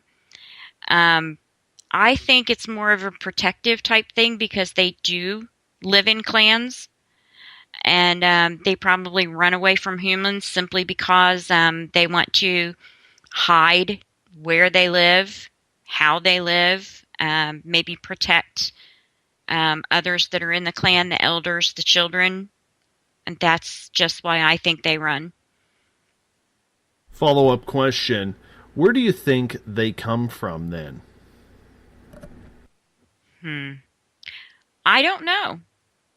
I don't know if he's referring to in the beginning or where they just come from in general, like St. Louis or whatever. I don't know. I think they're kind of indigenous. I got that out right. Better you than me. I do believe they've been here longer than we have. And final question would be, where do you think is the best place to find them? Best place to find them? Well, first of all, you need all of the components for them to live, which is cover, shelter, food, water. I've not heard as many reports from areas that are flat. You tend to hear more mountainous areas, hilly areas where there are underground areas, caves, limestone, and things like that. So that's, kind of where I believe that you'd be more apt to find them. If they're talking directly, like going and finding where they are, pinpoint where they're inhabiting an area, I have no clue. My only theory is here in Indiana, southern Indiana is limestone. If you've ever heard the term Bedford stone, it comes from Bedford, Indiana. And we have a lot of underground caverns. Actually, we have one of the world's longest underground rivers right here in Indiana. And we've been in these caverns before, and something could live down there. Absolutely. So I'm thinking they're more underground dwellers than they are above ground. That's an interesting theory. Why do you think that they are more underground creatures then? Because that opens up a whole can of worms, because there's a lot of people who believe Earth is hollow and there's creatures living underneath the Earth miles and miles down that we haven't reached yet. I think it's very simple. It's a place for them to hide. It's a place for them to live. They're out of sight. And, just like the cavern I was talking about, the longest river, that wasn't always there. A farmer owned that land, and one day, all of a sudden, this beautiful little pond he had in the backyard caved in, and they walked down to where it was completely empty. It was dry. They were able to walk down, and it opened up this big, enormous underground river. And that's how that particular one was discovered. So how do we know how many more are out there that are undiscovered or hidden? I just believe it's a convenience thing for them to be able to dwell underground and stay hidden. It would make more sense than, them living out in the open. It seems if they were living out in the open, we would see them more. Just, I don't know. To me, it's just kind of a theory, but yet kind of common sense. Do you think people need to fear this creature? And the reason why I ask is when it comes to extraterrestrials, everybody has this fear of evil, and maybe it's the media or movies that have given this, I'm going to call it unfair opinion of what happens if you see aliens. Do you think that Bigfoot, I'm not saying go mess with it, but do you think it's a creature that should be feared? Absolutely not. I don't. Like you said, when it comes in terms of messing with it, you poke a bear, you're going to get eaten. Of course, they're going to protect themselves. And, we all have that, response in us to protect ourselves. But as far as them just coming and attacking people or dragging off children and eating them and things like that, absolutely not. I don't believe they are to be feared at all. I believe they are gentle giants, amazing beings with huge hearts, I think, that want to connect with humans more, but they are too afraid because of the way we are. And they have plenty of examples. What do you think when it comes to gunpowder? from what I have heard and found out, it seems like Bigfoot really has an aversion to gunpowder, because when it comes to the telepathy, I remember Mike Johnson saying on this show that he has telepathically been told many a times, no guns. Mm-hmm. I just think that's a matter of them reading your intentions. If you're going to go out and want to connect with Bigfoot, carrying a gun basically tells them, I don't trust you. And in the years that I've been doing this, trust is a huge, huge thing with them. And so that's why, I mean, I don't carry a gun. I don't carry a weapon. The most we'll ever carry is a big stick or a big branch of a tree that we'll use. If they knock, we'll knock back. So, yeah, that's just something I've never thought to do. And I just believe that, if you're going out there and you're looking for them, yeah, you may be carrying a gun to protect yourself, say, from if you live in an area with bears, but they will know that intention going in, and then they might let you know, as Mike learned later, that they didn't want the guns. They were afraid of the guns. Now, a couple more questions from our audience here. This one comes from Disgrazia. She is asking, do you think, Edie, there are different variations of them? Example, maybe some seem smaller in the southeast as opposed to here in the northwest, where they seem to be real larger creatures. I do, but I think it's more of a genetic thing. Just like, I'm 5'2", but my husband's 6'3", and I really just think it has to do with the area where they live, I don't know where they live, the areas where maybe they sleep. Maybe it's smaller quarters, and their bodies have adapted to that area by either getting taller or getting thicker. Because I know that the hills and the caverns, the valleys and the hollows out here, I mean, the guys are massive. Their legs are just huge. And that's probably from going up and down, up and down, up and down these ridges all the time. So, yeah, I do believe it's like that. And I believe it's just kind of a genetic evolution that they kind of evolve and adapt to the area in which they live. Mm-hmm. Follow-up question from Disquasia. She is asking, the drawings of them seem to look more animal-like and some seem more human-like. What is your opinion of what they really look like? I think, aside from the hair that covers all their body, I feel that they look human. They do have a stronger brow. Their teeth are very much like ours. It's just, I feel they look more human than they do like an animal. Let's get to a question from Mike. What is your opinion, Edie, of the old the old native tales of women being taken as Sasquatch wives? While I respect Native American history and culture, I am half Native American. It varies from tribe to tribe. Some tribes see him as the brother to God and the keeper of the creatures in the forest. Some see them as a dangerous wild man of the forest that eats children.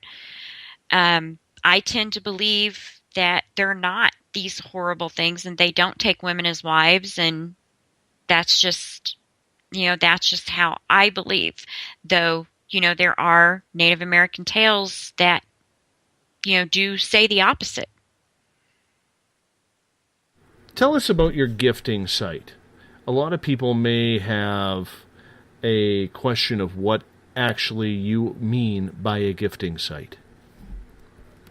Okay, well, what a gifting site is an area in their home. I'm actually talking to a woman here in Indiana who has just recently, she stumbled upon my books and read them and got a hold of me. And she's had a lot of activity, and she was wanting to start doing this. And I told her, she goes, so how do I know if I don't feed them one day, they're not going to come and, break into my house? And I'm like, that's because you need to take it to their home. So that's the one thing that I do, is I make sure it's there in their home. I use the heavy duty, big plastic storage containers.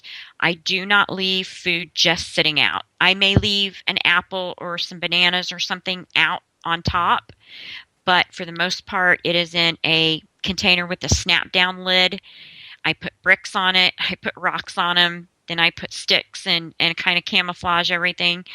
I don't like to leave things out because that, of course, you're going to get contamination with other animals that can get in there and eat the food. And then you've got, hey, was it a Bigfoot? Was it a squirrel? Was it a raccoon? Well, the only two things that can open my containers are human or Bigfoot.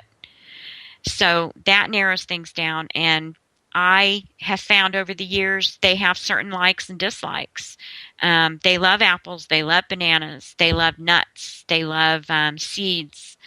They do not like citrus. They do not like citrus. They don't like mangoes. Because if I give them something they don't like, I will find it just completely obliterated, like they've thrown it at a tree. I leave marbles and small toys because I know that there is at least one juvenile and at least one baby. I'm thinking there may be a newborn. So I leave small toys. And balls is one thing I've talked on your show about before. They love balls of all sizes, all shapes. They will take these into the forest. They will play with them till they're flat. They'll bring them back. And then basically when they bring things back, they're telling me, I want another. And we were just out there the other day, and the soccer ball that's been there for several months that I just bought, they finally got it to where it's almost flat.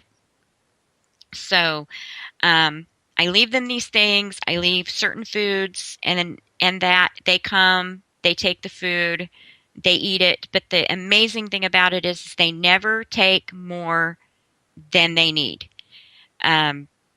For example, I have had their tote filled for probably a couple of months now, and they have only taken just a few things here and there, and they've left the rest. So it's not like they go out just totally, completely devour everything. And, I have to refill it all the time. It just really depends on the time of year. And I started this probably 3 or 4 months after we had the sighting, and it's been ongoing since. And I have learned so much from them. They began to trust me, and I have a lot of fun with the things that I do leave them. Because I recently, one of the best things I think I've ever left them besides fruit pies are these little boxes. They're the size of a juice box, but it is shelf-stable, all organic, no GMOs milk. And they love this milk. Love, love, love it.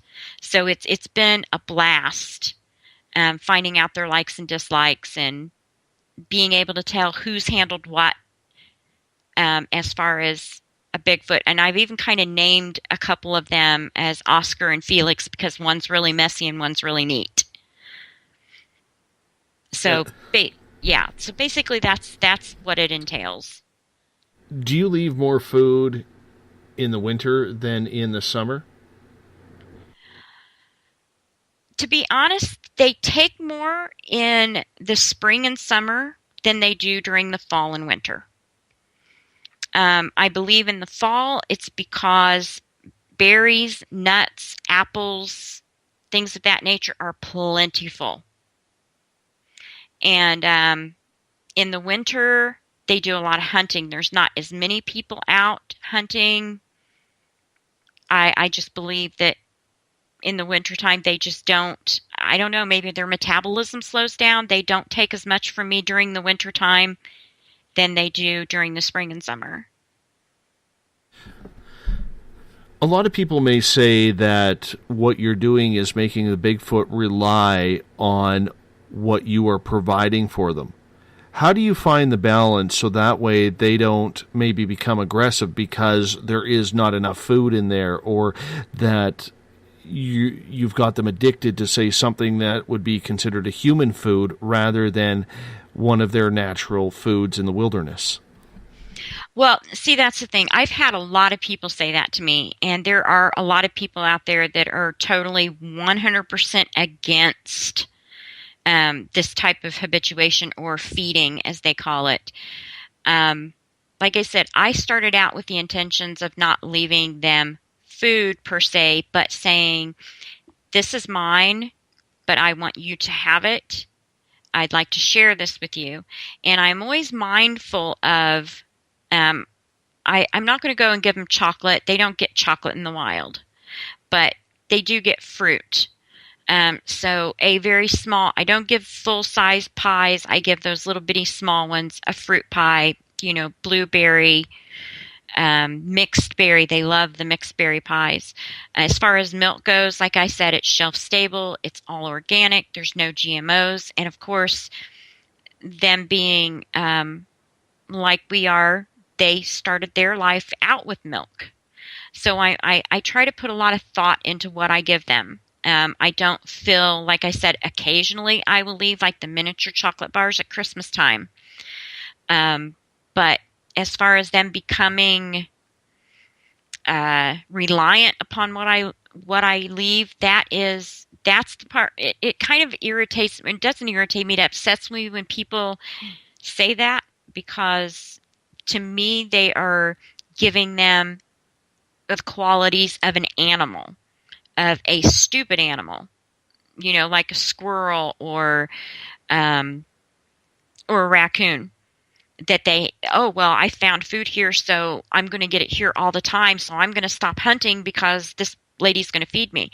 I don't attribute those type of qualities to the Bigfoots, because they are way more intelligent. So they're never going to rely on what I give. They see what I give as a gift, and in turn, they leave me things. And it's trading, it's trust, and it's a relationship building. What are they leaving you? Oh my gosh, I've gotten everything from, I know you've probably heard a lot of these things. They left me an arrow that they found, which I do believe was a message that something was going on that shouldn't have been, and I found 2 deer stands in the actual protected area of the forest where there's no hunting allowed. So I think they were trying to tell me something. They've left me smooth stones, pieces of wood that have been shaped triangularly and smoothed out. They've left me morel mushrooms, the deer antler. I've gotten flowers. I've gotten, they found a bottle cap. I don't know what it came from, but it has like the infinity symbol on it. That was left for me. So it's not like an every single time thing, but they do leave me gifts on occasion just to say, we appreciate what you're doing for us, and, here, I'm giving you this. But to me, I think they know that them being around and the things that they do when they're around me, the signs they let me know that they're there, is gift enough for me because I get so excited when they do respond to me. Let me see, we were out, it was probably about a month or so ago. My husband and I were out, and I checked the gifting site, restocked, got everything set. And I said, okay, guys, I said, we're not going to be hanging out here. We're going to go over to and, name the part of the forest where we're going. I said, we're just going to sit out there and kind of listen to the darkness for a while. Why don't you come by and say hi? And we were sitting out there near a little shelter house. There was no one around. Pitch black, couldn't see our hands in front of our faces. We were just sitting, kind of looking at the stars. Not 20 feet away, there was a tree knock so loud, I jumped out of my skin. So they heard what I said. They came exactly to where we were. They gave us a real big, hearty tree knock and basically said, hi, and then left. That would be eerie in the middle of the night. I can honestly say that. It's startling because sometimes they will let you hear them. They will let you there. You will hear them clearly walking, boom, boom, boom, and you can feel it. You can feel the ground move. But sometimes they can be so stealth and so quiet that they can walk right up on you and you don't even know they're there until they either growl, scream, or bang on something.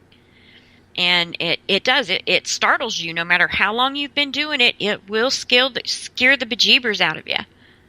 Mm-hmm.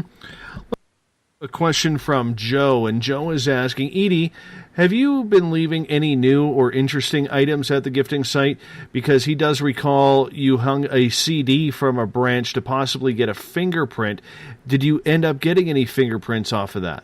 Okay. No, I didn't hang a CD. That may have been someone else. I do remember somebody mentioning that. I thought you did as well, or maybe you were thinking about it.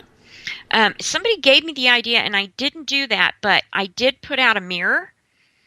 They have a mirror. They have a hairbrush. Let me see. Like I said, I've left toys. I've been doing a lot with the kind of rocks that you find that somebody like put into a rock tumbler till they're really, really shiny and smooth.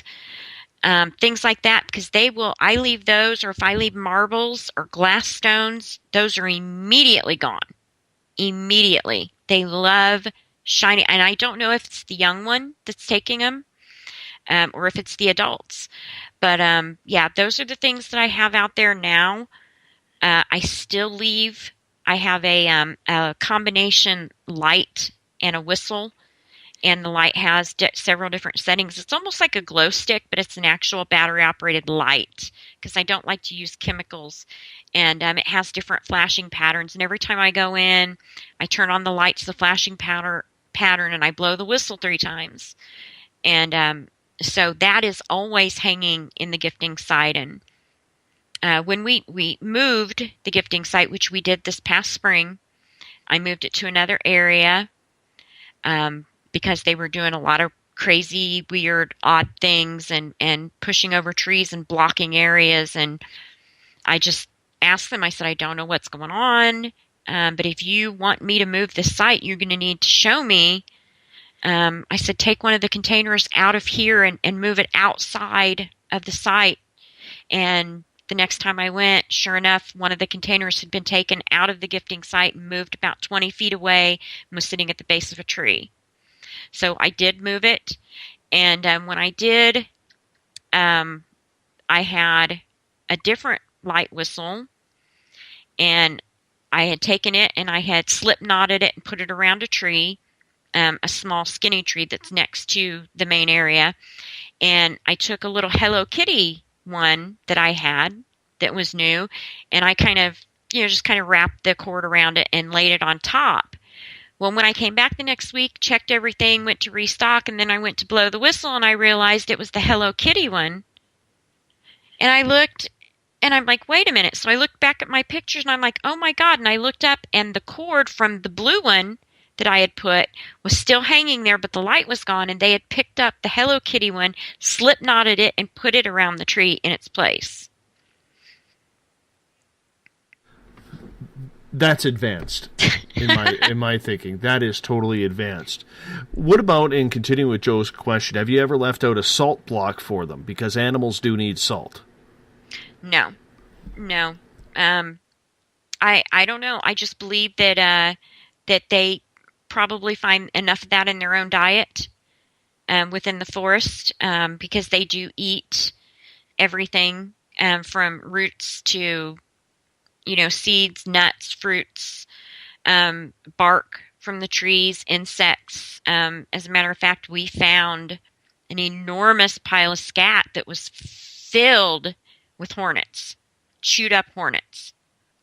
And the size of the scat was way bigger than anything that Indiana could have, any animal could have put out. And it was in an area where I wouldn't even see how, a lot of animals a big animal would be. It was just a really odd area. Actually, it was next to the cave, and you start actually the beginning of the second book starts out at the cave, and so evidently they eat hornets too. Well, that's got to be worse than hot sauce coming out. That's all I got to say. Yeah. Yeah. Question from Ron here. It's a two-part question. He's saying, number one, Edie, have you ever left a pencil and paper in the box to see if they may draw something? Yes, I have. And no, they never did. I tried that. I tried crayons, though they would. It would be funny because they would take certain colors and they would take them out of the container and put them in a different area. But they would never draw. They've never written. So I don't know. I do try when I put my stones and I put my things out. I'll do different shapes and different designs, and I'll use sticks to build little things, and I'll come and things will be moved. Things will be changed. And I always take pictures of it to see if they're trying to communicate, or put, like, people call them glyphs that they build with sticks. And I always do that, but I've never gotten anything that I can absolutely look at and say, wow, they're trying to tell me something. But, they have, I had a couple of stones that I had written on, and one was inside of one of the boxes, and the next time I came out, this one particular stone was sitting in the middle of the other ones that I had left, and they had it turned over to where it said thank you. And that was the first time they had ever used that stone that I had written on. I have an interesting question to ask you, and this is on my own end, and then I'll get back to Ron's question, his second part. But this is kind of on topic here. When you have the gifting site, do you have a lot of footprints around there? No. Nope. It's been muddy. We've literally had every condition possible, and we have only ever gotten one footprint, and that was the very, very first time they ever took from me, and it was in the snow. It was near the gifting site. It was an 18-inch long, about, let me see, it was wider than my hand, so it was probably about 7-8 inches across. So it was extremely large, and you could see the toes. You could see the break in the center. It was a fantastic footprint. But other than that, they have not left any footprints in or around my gifting site. And this is the reason why I'm asking. I'm going to bring in an experience that Mike Schmidt, my investigator, had. He's a hunter, and before he goes into the woods, he holds up his gun in the air and he explains to Sasquatch, this is not for you. This is for me to get a rabbit or a bird to eat for dinner tonight or for dinner, right? And he lets it know that it's not for them. So one night he is hunting in this ground where there's said to be an old trapper's cabin that is believed to be haunted, because my entire area where we live is haunted one way or another. And he starts walking into the forest and he hears this, hello. And it freaked him out. So he got out of there, all right, because he didn't now feel comfortable. Comes over to my place, tells me what's going on. And I literally say to him, my friend, they're reaching out to you. And whether it's spirit or Bigfoot, they're reaching out to you. Take a beer. I said, if it's the old guy in the cabin, take a beer can so the birds can't get at it. Tell them how to crack it open. And let's see what happens. Goes back a couple of days later. The can is gone. Still haven't found the can. But at the bottom of where he put it, and he put it at an old trap because there's a giant cougar that hunts cattle in that area. And they've never been able to trap and kill that cougar because he has taken a ton of livestock. But at the bottom of where he put the beer can, there were 4 quartz rocks. 3 were in the bottom, and 1 was standing straight up in the middle. Would you take that as something spiritual, or do you liken that to something Sasquatch would do in a trade of gifts? Absolutely, that is something a Sasquatch would do, especially since he is communicating with them when he goes out to go hunting and saying, this isn't for you, this is what I'm going to do. And he went out there with that beer. I don't know if he said anything to him or not, but they knew in his mind he was thinking that I'm going to leave this for them, and they knew his intentions, so they took that and they left him something in return. Because, once again, there was no footprints. And that's why I asked the footprint question. Why do you think they can get in and out without any footprints? Now, before you answer, I do want to say Tyler Standing Bear in Washington State believes that he has found branches, like thick Douglas fir type branches, on or around the trails, and he believes Sasquatch is actually covering up its own tracks by sweeping the paths. I believe that could be a possibility. It really depends on the area you're in, because where we are, as far as the big pine trees and stuff, we only have like small groves here and there. But I believe that this might be the reason why they do push over some trees, why they move trees to different places, why there are sometimes trees just laying across paths. I think that they move from when they don't want to leave footprints. I believe in our area they do move from one thing to the other, to the other, to the other in order not to leave footprints. Because that, when we had that incident with the snow, and where the items from the gifting site ended up, but there were no footprints from the gifting site down there, we were thinking it was impossible. There weren't even animal tracks in the snow.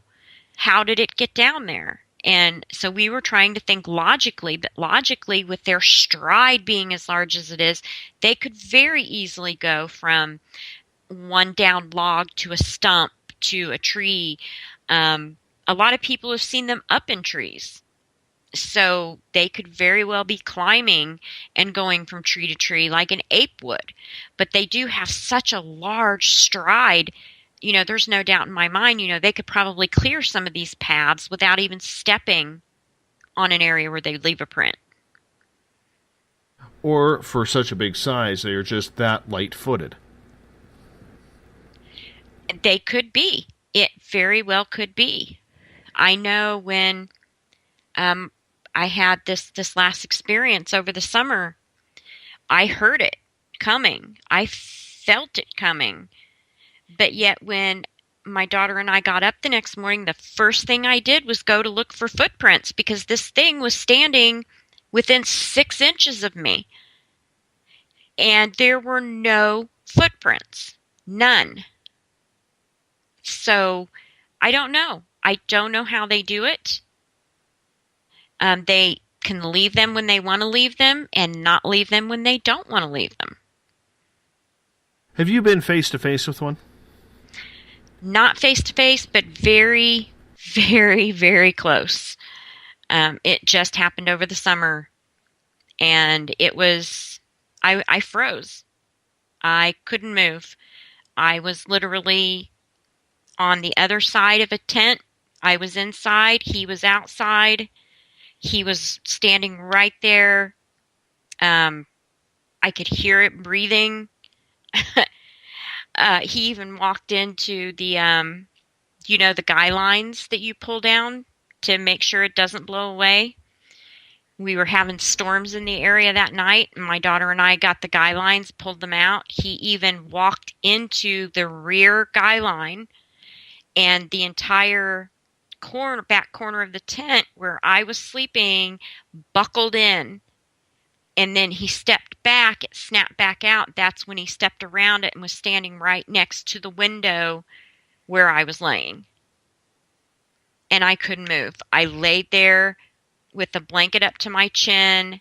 I was frozen because I could hear him moving. I could feel him moving, and I knew he was enormous. But all I would have had to have done is just sit up, and I would have been able to. I probably would have been staring maybe into his kneecaps or his thighs, but had I sat up and looked through the little zipper part that I had open, I would have seen him. But I couldn't do it. I was completely frozen. Are you angry with yourself after that? Absolutely. I am. I'm disappointed. I'm more disappointed in myself than angry, but it was just me and my daughter. There was one other person in the campground who was several sites away. And after having that experience, of course, first thing I did after we packed up is I swung right into the parking space, and I walked up to this man and I said, "Hi." And I asked him if he heard anything strange. And he goes, "Well, I did. Now that I see you and your daughter, I'm kind of afraid of what it was." And he had the same exact experience of something walking around his tent. He was watching something on his tablet, and he said he could hear breathing. He heard footsteps clearly, and he thought it was me and my daughter. Mm-hmm. So there was a Bigfoot in the campsite that night, and the thing is that I was woke up probably about 3:30 in the morning by gunshots. And it was summer. It was not hunting season. The gunshots were, I wouldn't say extremely close, but they were a little too close for comfort. I sat straight up in bed, scared me to death. And once I calmed down, I laid back down, and that's when I heard the footsteps. It was coming up the side of the ridge. And this is the second time the exact same thing happened just a couple of months prior when it was myself, my husband, and my daughter camping. I heard gunshots. And then I didn't hear footsteps, but I heard screaming. And on that note, you're hearing music. We're going to cut you off there, Edie. Edie Caito is our guest. Indiana Bigfoot, The Cave and Beyond, coming up in hour number 3, talking Sasquatch on Spaced Out Radio. The SOR Sightlines is a place for you to find answers to your strange experiences. Hi there, this is Mike Schmidt. If you have had an encounter with ghosts, UFOs, Bigfoot, ETs, or anything else that doesn't make sense, head to spacedoutradio.com and file a Sightlines report. All information you give is 100% confidential, and I will personally help you find the answers you need. SOR Sightlines, your answers are a click away.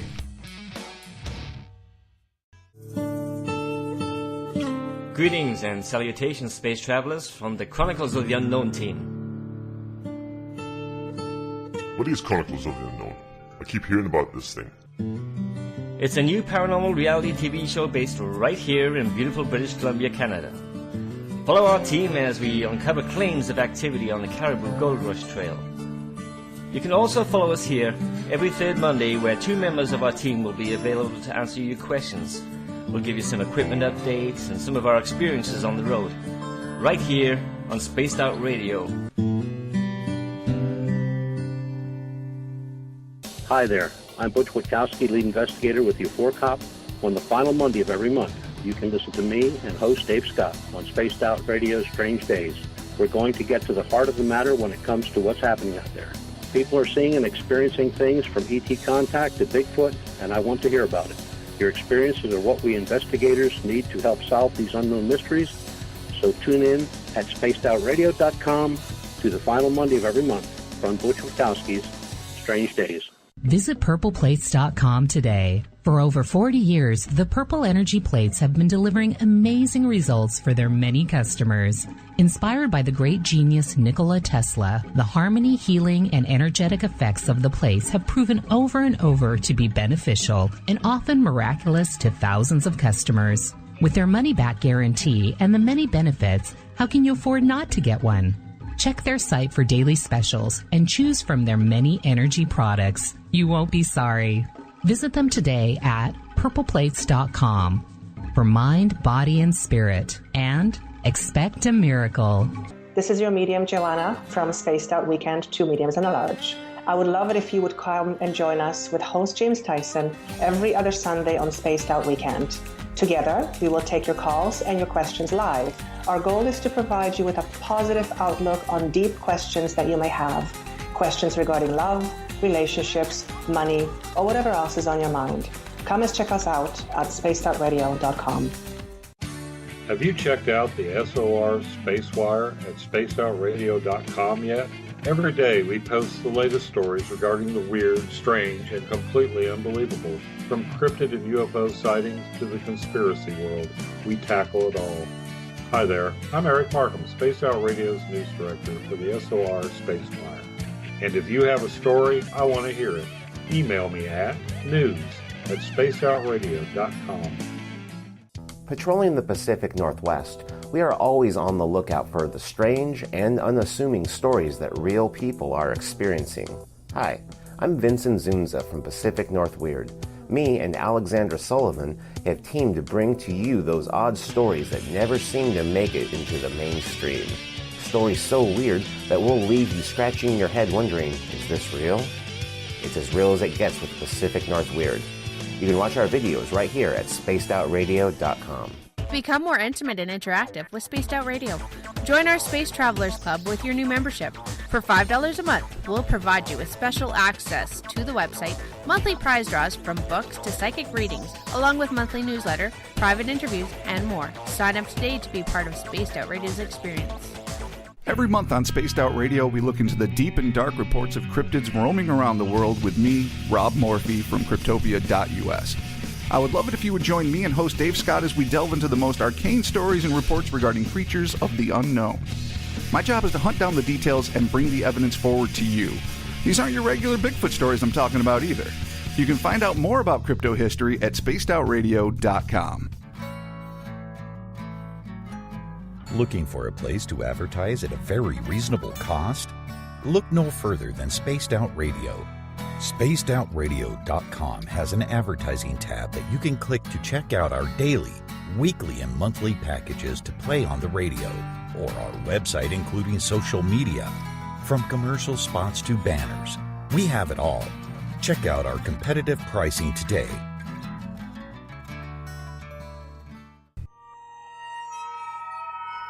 You hear footsteps in the empty room above you. A rocking chair begins rocking by itself. Don't be afraid of the things that go bump in the night. Reach for Spirit Storybox, the iPhone app the Huffington Post UK called the only ghost hunting app you will ever need. Spirit Storybox. The spirits are telling their stories. Are you listening? Strange creatures lurking in the night, the sounds of wood knocking in the forest, odd happenings right out of a fictional world. These are the reports I love. Hi there, this is author Ronald Murphy, and I would love it if you join me and Spaced Out Radio host Dave Scott the second Wednesday of every month on our journey into the unknown land of cryptozoology at spacedoutradio.com. From Mothman to Frogman and everything in between. Hey, they don't call me the crypto guru for nothing. Did you know that Spaced Out Radio runs 7 days a week? Hi, it's James Tyson from Spaced Out Weekend. Every Saturday and Sunday night, starting at 9 p.m. Pacific, midnight Eastern, you can join me and my guests for some great chatter about what's going on out in the universe, or even in that dark part of the basement you really don't want to go back into. Well, let's find the answers to your experiences together. So come on up to Uncle Jimbo's cabin on the weekend. For more information, look us up at spacedoutradio.com.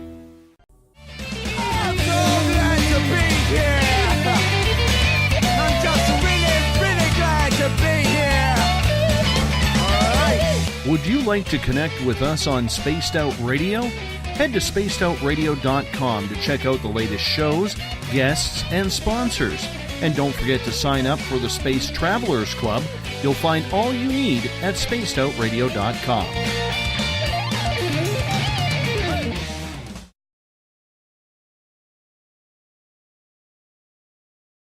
Welcome back for the final hour of Spaced Out Radio tonight. I am your host, Dave Scott. Good to have you with us. Tomorrow night on the show, we're going to get into the extreme part of the secret space program. We're going to be talking life on Mars. Randy Kramer, yes, the infamous Captain K, will be with us for the entire show on the American Thanksgiving. We welcome you to that show, and hope you stick around and you don't have too much turkey coma going on. If you're listening in on United Public Radio Network live on 107.7 FM in New Orleans and 160 countries around the world, good to have you with us tonight. We really appreciate you taking the time. And if you're listening in on Revolution Radio, it is a donation station financed by you, the valued listener. Do us a favor, visit freedomslips.com and donate today. Bill Cardwell has set the password in the SOR Space Travelers Club for tonight. Tetrachydahedron. I know I butchered it that time. Tetrachydahedron. There we go. And I'm not saying it again, because I don't have to. Bill's not even here to give me a big mention for it. But if you are an SOR space traveler, make sure you use the password wisely. Remember, on social media, you can follow us on Twitter at Spaced Out Radio. Give our Facebook page a like, Spaced Out Radio Show. On Instagram, I can be followed at Dave Scott SOR. Subscribe to our YouTube channel, Spaced Out Radio Show. Tune us in on TuneIn. Download this show and others on iTunes. And our website is spacedoutradio.com. You have 48 hours to sign on up before we give our next set of prizes away. We are going to absolutely love that. And, of course, do not forget, you can read up on some great information on our website, listen to some music from Bumblefoot, and if you've had a cool sighting, let Mike Schmidt know on the SOR Sightlines report. Fill it out. All your personal information is 100% confidential. Edie Caito, author and Bigfoot researcher. Her book, Indiana Bigfoot, The Cave and Beyond, can be found on Amazon right now. You know, I'm going to tell all my listeners out there, go buy this book.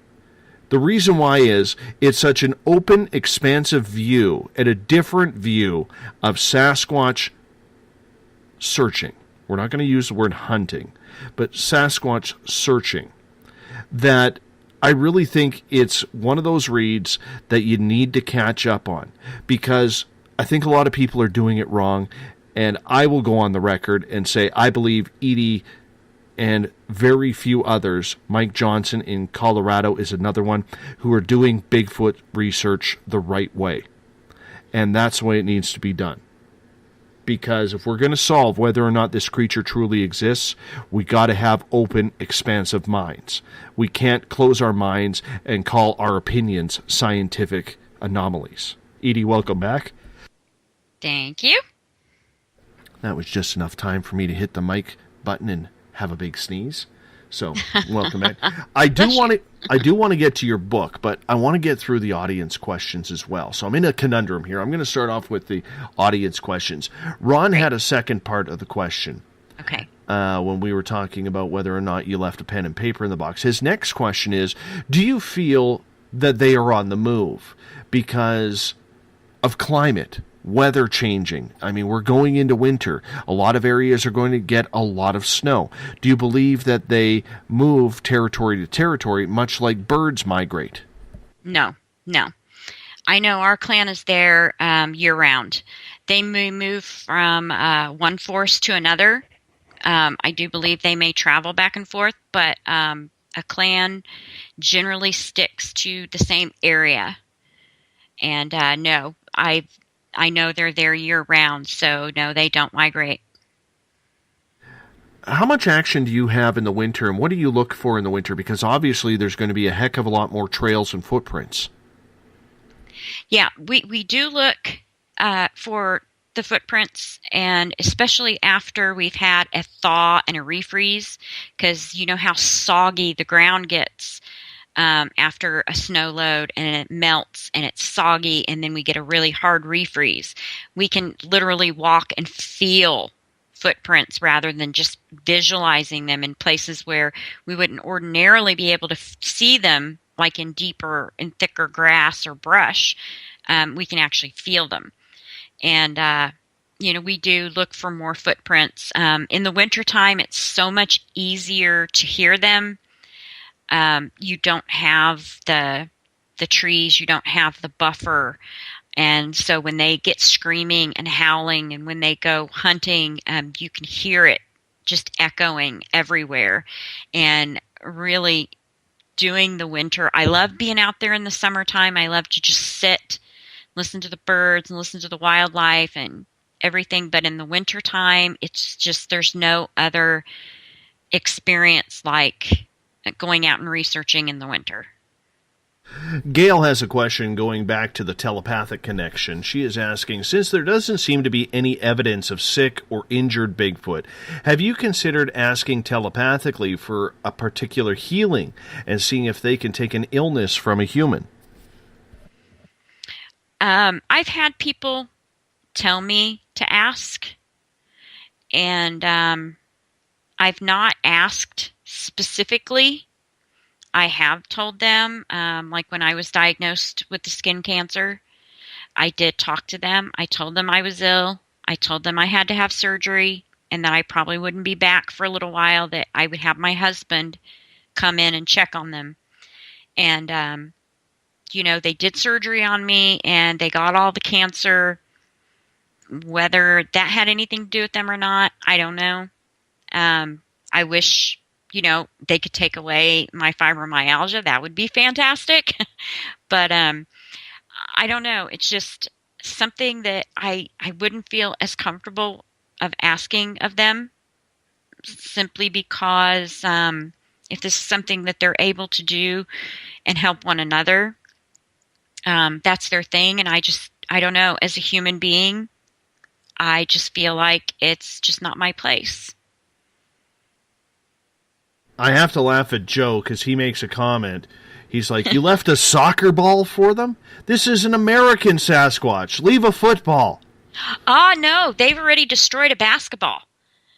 Now, I've because the rubber of the play balls that I left them, they would completely just burst those in no time flat. And I left them a basketball, a full-size basketball, a really nice regulation size that actually had the glow-in-the-dark stripes on it. It was really cool. They had that flat in a week. And so I found this really nice soccer ball, and the materials that soccer balls are made of is a little bit different because you've got the outer coating, which is padded, then you've got the inner coating, then you've got the inside, the inner tube part. And I thought, well, they might have a little bit harder of a time flattening this one, and I was right. It's taken several months before they've been able to flatten this one. And yes, that's the next thing I want to do is leave a football. Do me a favor, just because it's a Canadian in me, drop a hockey puck in there. I'm curious to see what they would do with it. That would be interesting. Because if they can break that, that'll give you a sense of the strength that they have. Oh, well, I did learn that because we had once left one of those really solid, thick foam, those stress balls that you squeeze, and they ripped this thing to shreds. There were a couple of large pieces left. My husband and another male researcher took these pieces and tried to tear them with their hands, and they could not do it. And they just took this stress ball and just ripped it to pieces like it was paper. Very, very strong indeed. Trip is asking in the Space Out Radio chat room on Spreaker, Edie, have you ever seen Les Stroud Survivor Man Bigfoot? And do you think the clips that he showed of Todd Standing's Bigfoot is actually Bigfoot or someone in a costume? I have seen the Survivor Man Bigfoot series. The photos that we're seeing, I don't really have an opinion on them, simply because I can't get a hold of them. I can't blow them up. I can't, look at them. Les Stroud, I am a huge admirer. I loved his Bigfoot series because he was going at it from both angles. The fact that he has been out there, that he has had experiences he couldn't explain, and his shows, the series that he did was just phenomenal. So I give him props on that, but, I really don't have an opinion on the photos because that's, being a former paranormal researcher, which is something that we did. If I got photos, I had to be able to blow these things up and look at them good because I'm a firm believer that if you want to see something in a picture, you're going to see it because your brain is going to try to make you see it, and pareidolia will make you see things in pictures like a face or something like that. And that's the one thing that I try to steer way clear of.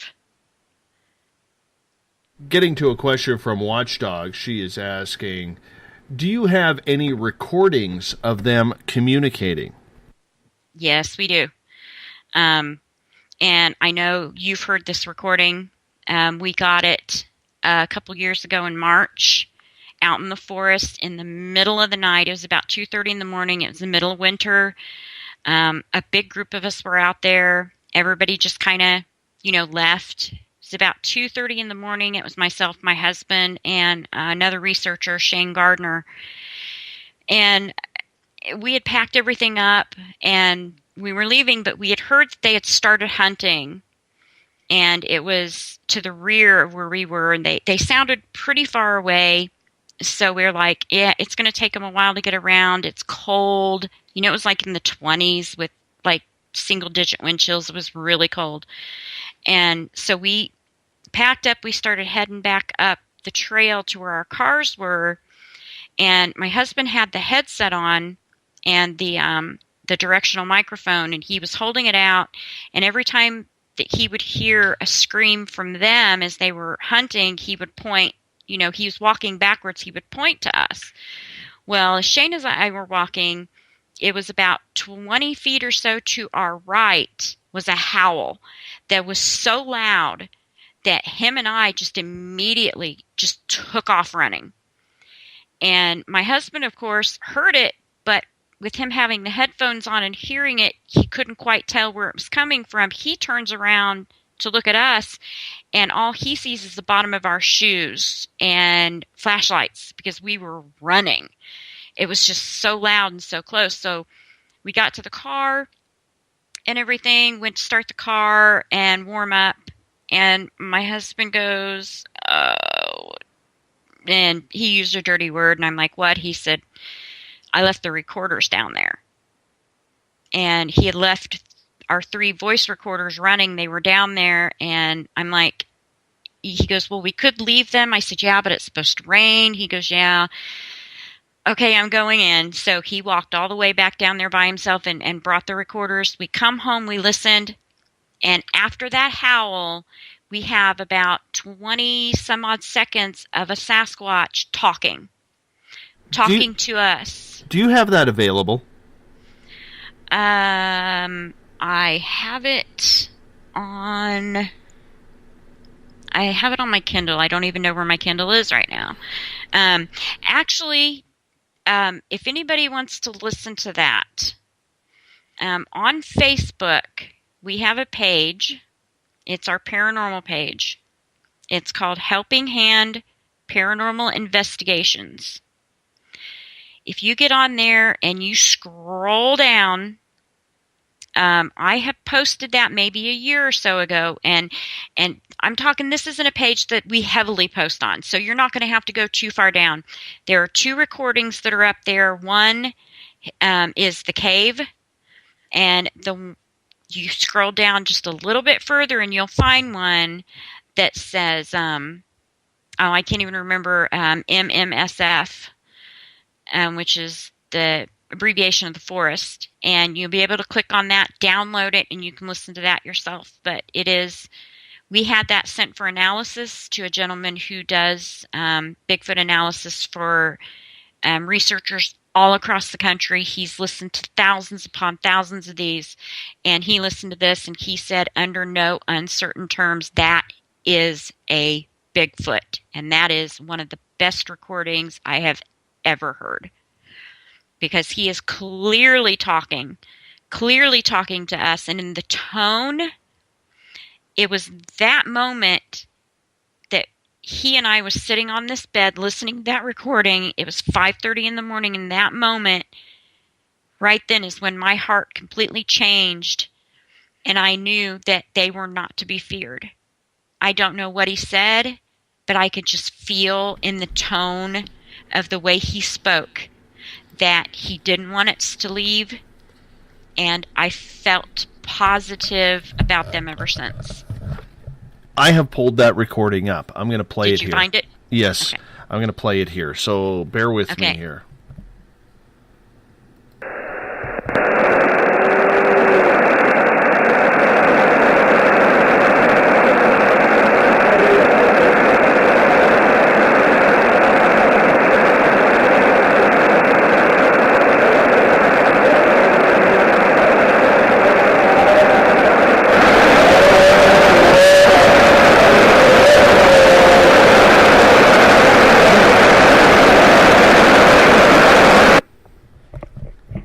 I don't know how well you heard that.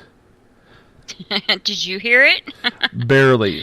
Is that the only one on there? I want to make sure I got the right one. That is the right one, yeah. Okay, let's play it again, and I'll turn my volume up a little bit higher. Okay.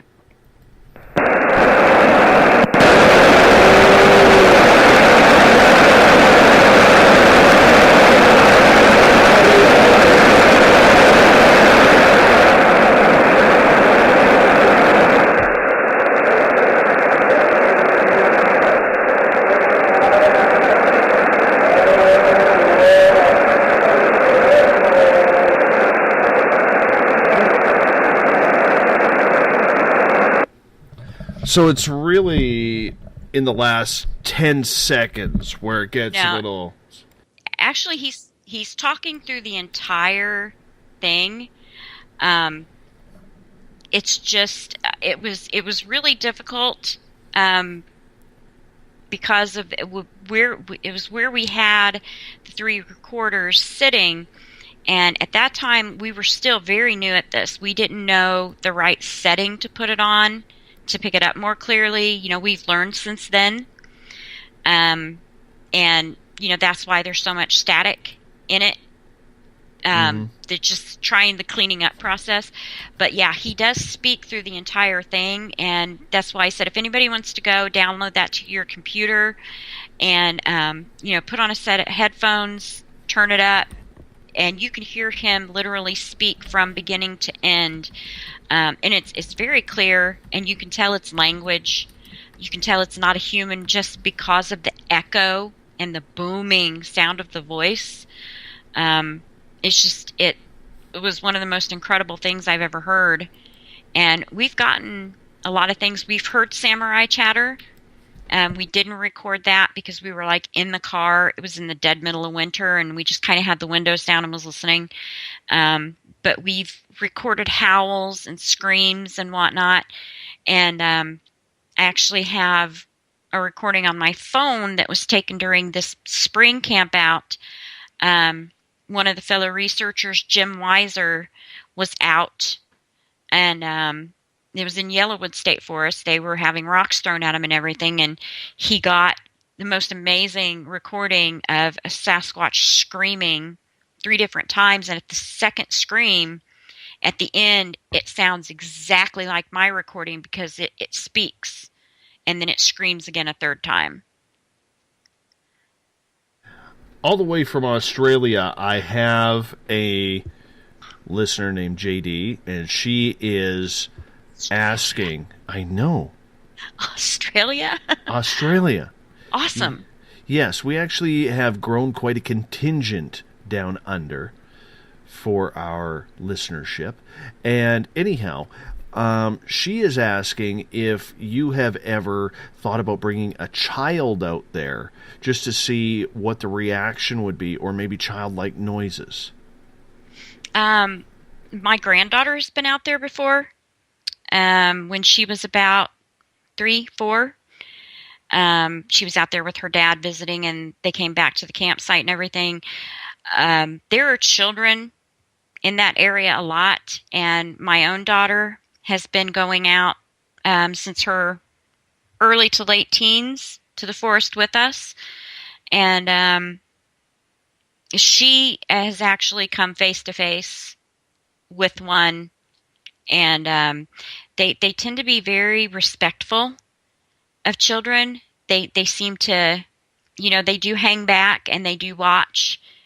And I think they're very fascinated with our young people because their young people are very much treated like ours. Their juveniles take care of the babies at night while the adults hunt. And so they have a really cool, very similar family dynamic that we have. But I intend on taking my grandchildren out more as they get older. My oldest is almost 6, and then I have one that's 18 months, and then I have one who is 4 months. And the 4-month-old is a boy. So we're really hoping to get him out there and not so much use him as bait, because I used to tease my daughter and that I was taking her out and using her for bait. But yeah, it does seem to bring out kind of like a wonder in them. They really like to be around when the children are around. What's their reaction when the children are around? Do they seem to get excited? Do they get curious, much like we see if a child is behind glass at a zoo or by the giraffe cage, where the giraffes always seem to come up and try to lick the child or something along that lines? What is their curiosity like? I think they just stay back. I think they understand that they are frightening to people, and if they're frightening to adults, they'll probably be even more so to children. So they do hang back. However, I know of a family that lives in the state who has lived on the same property for 18 years, never believed in Bigfoot, and their son in his young teens was out, it was the summer before last, with his 3-year-old sister, and they were picking berries, and he looked up and there was a Sasquatch standing there watching. And of course, he got his sister back on the 4-wheeler, went back to the house, told his dad went out, and of course the Sasquatch was still there.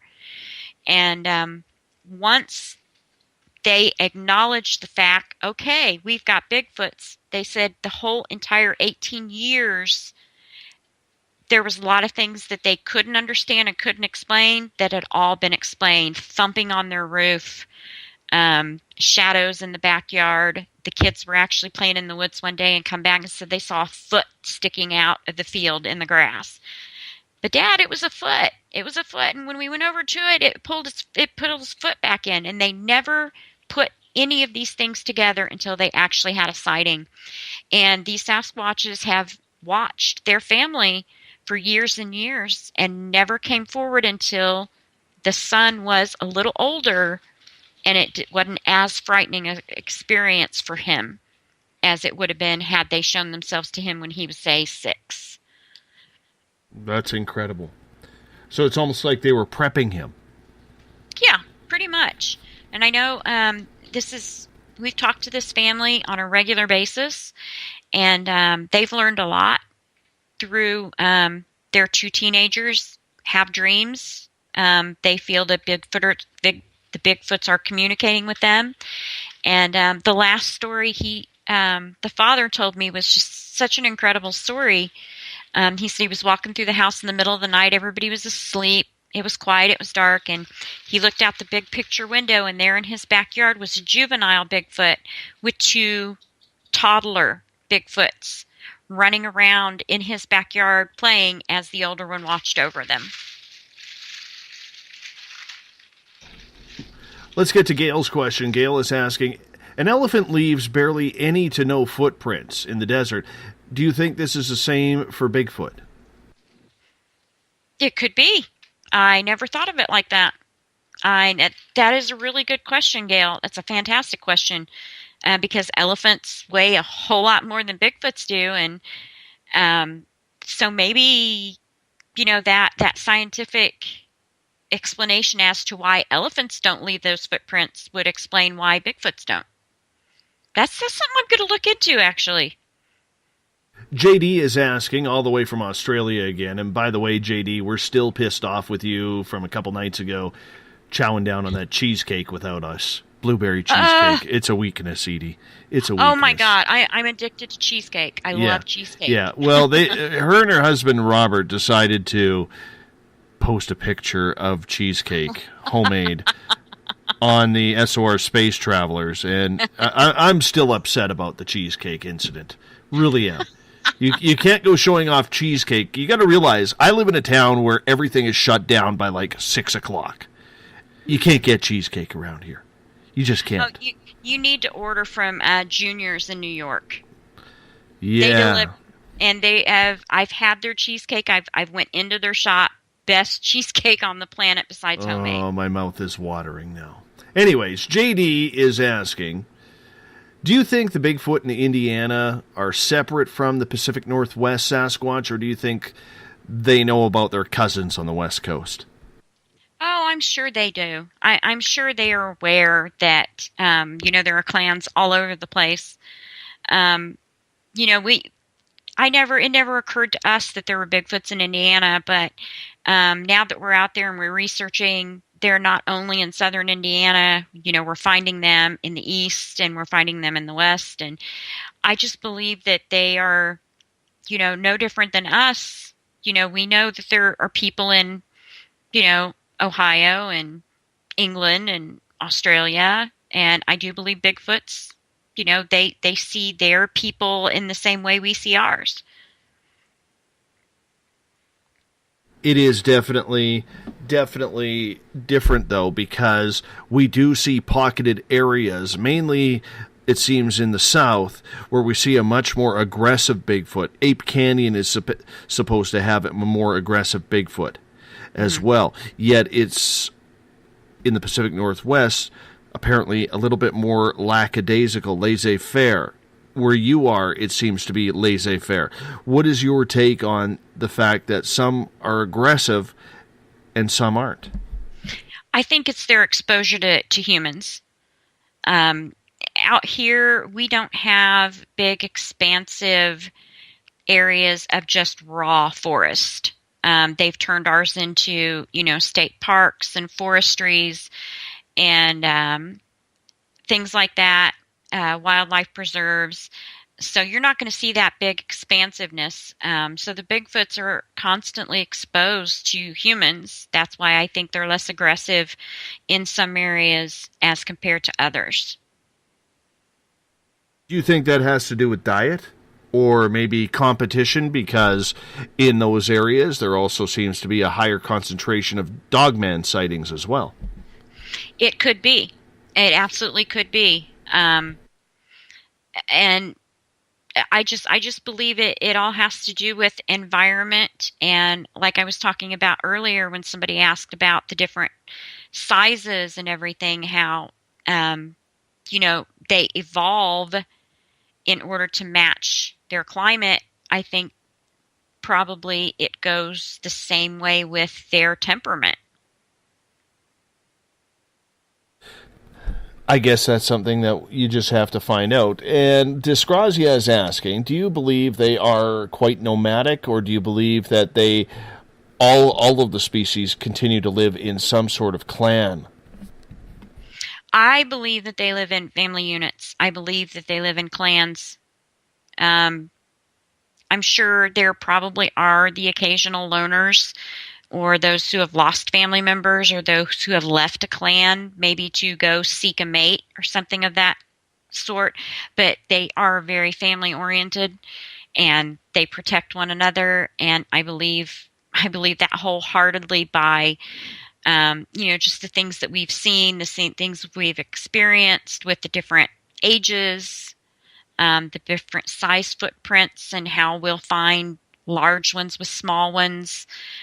So that they're together as a family. And when my daughter had her experience and she saw the white one, she says white, but she said white as in like, when an old person's hair turns silver. And there was a younger one that was in a different area that was making a bunch of noise to distract us while that one ran away. And so he was there looking over the elder. So, yeah, I think they have very deep, very connected family units, just like we do.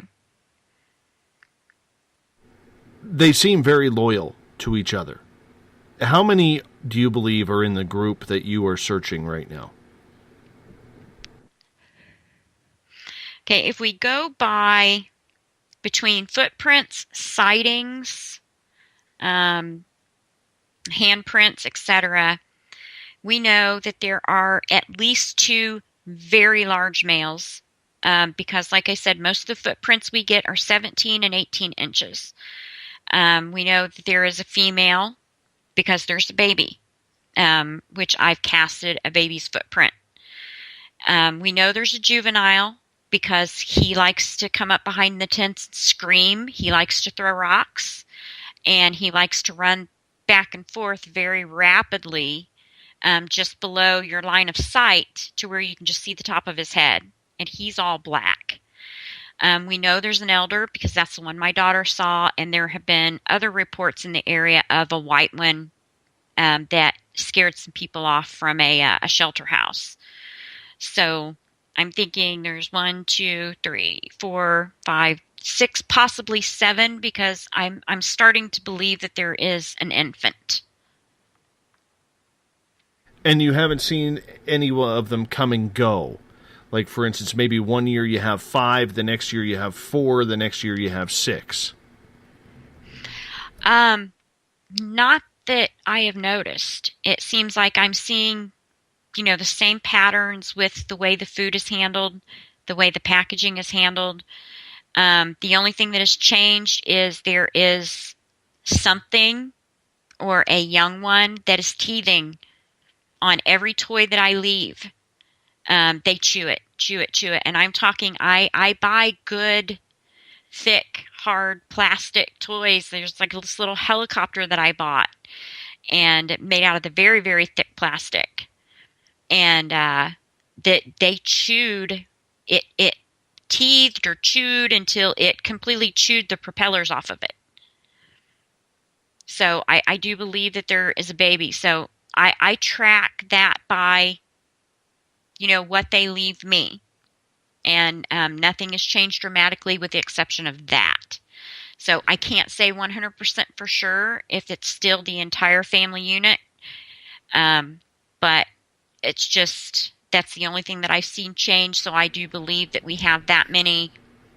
And I believe there's a new baby. That, and I've heard some really bizarre crying sounds.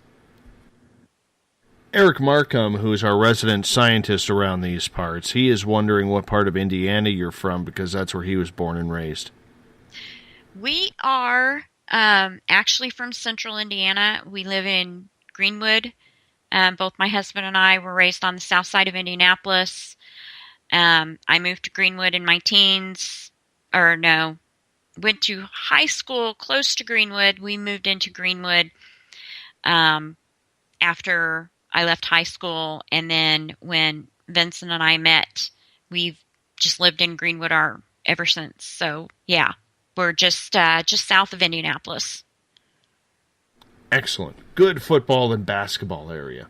Not so much for hockey, but good football, basketball. But we do have a hockey team. Yes. And Wayne Gretzky once played around there. Mm-hmm. Little be known to the hockey fact. My knowledge comes out from back in the great game that was. Anyways, moving on. Watchdog would like to know if you believe that there is any theory to the connection between extraterrestrials and Sasquatch. I've heard a lot of people theorize.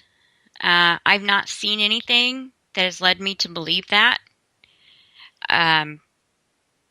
I've had a couple of strange experiences that we have no explanation for.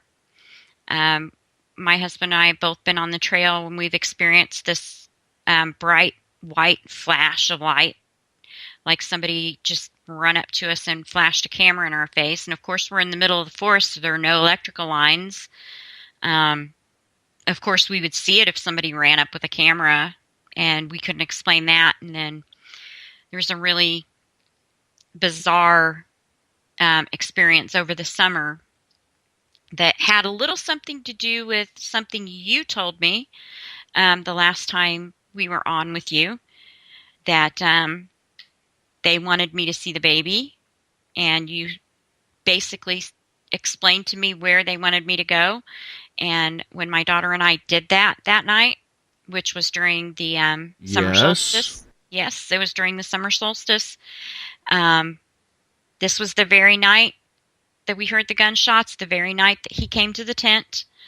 As we were sitting and waiting for them in this exact area that you got the picture of, and you explained to me what it was, I knew exactly where it was.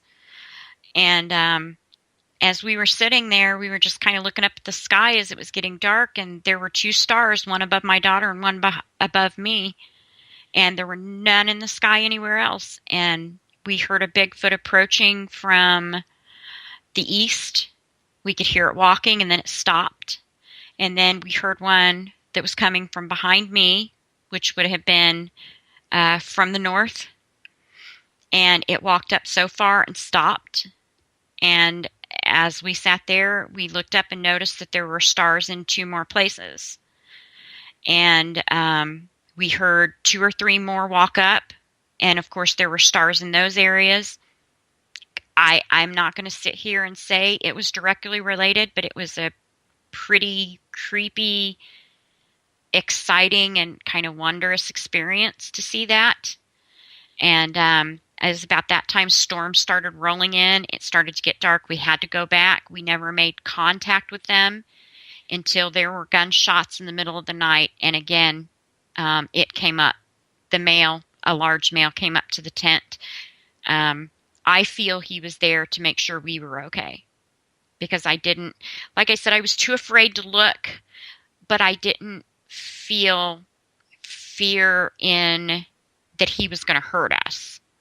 I was just too damn chicken to sit up and look. Well, you know what? If anything bad happens, I'm not letting my personal visions, get me in trouble, so to speak. But no, I mean, it was great that you had given us that, because the picture that you were given was spot on. It was dead on. And it was it was probably a month or 2 after that, my daughter was given a picture, the same picture you saw. She Really? described it to me. Yes, she described it to me. I said, have you ever been there? She goes, no, I haven't.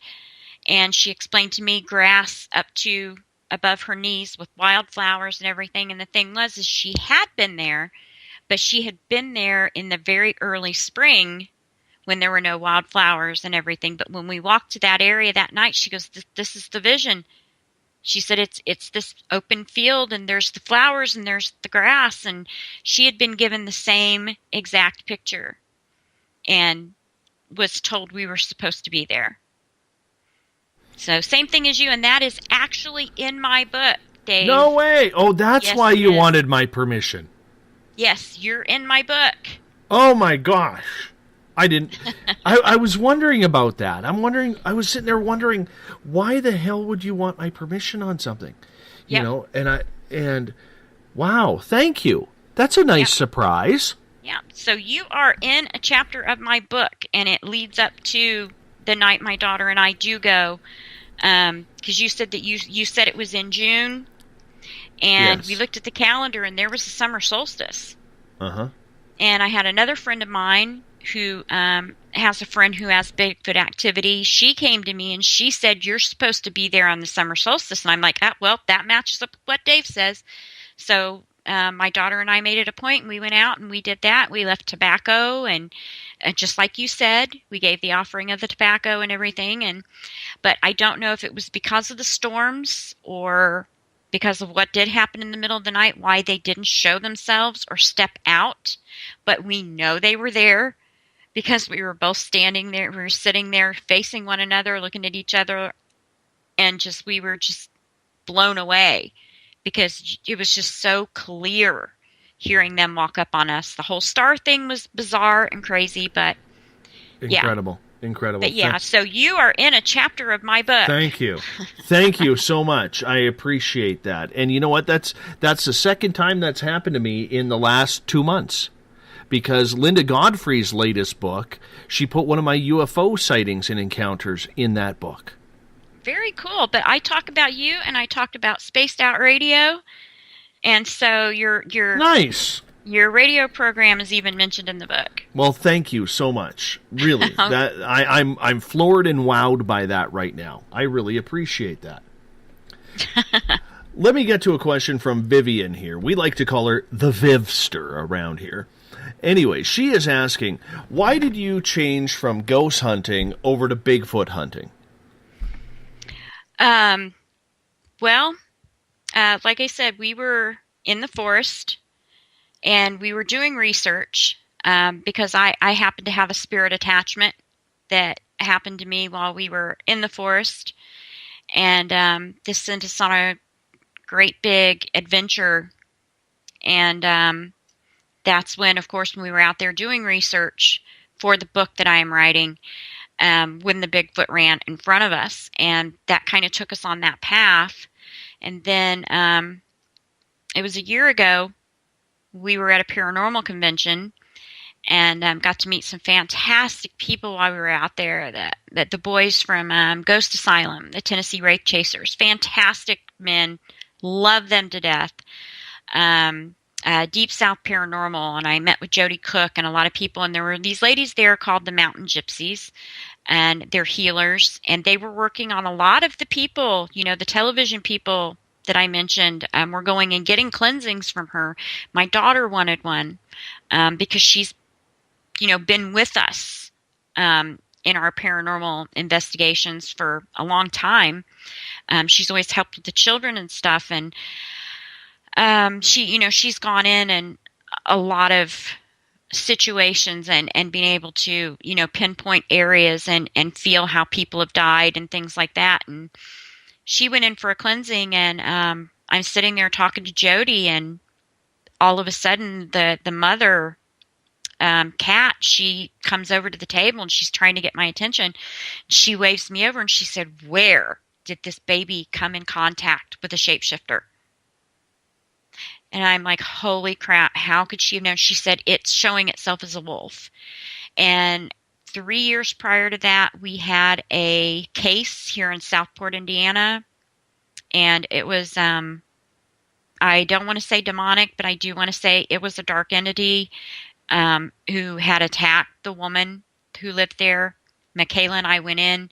She pinpointed the strong areas. We did the prayers. We did the holy water. We left. And the thing left with us. And it had been attached to her for 3 years.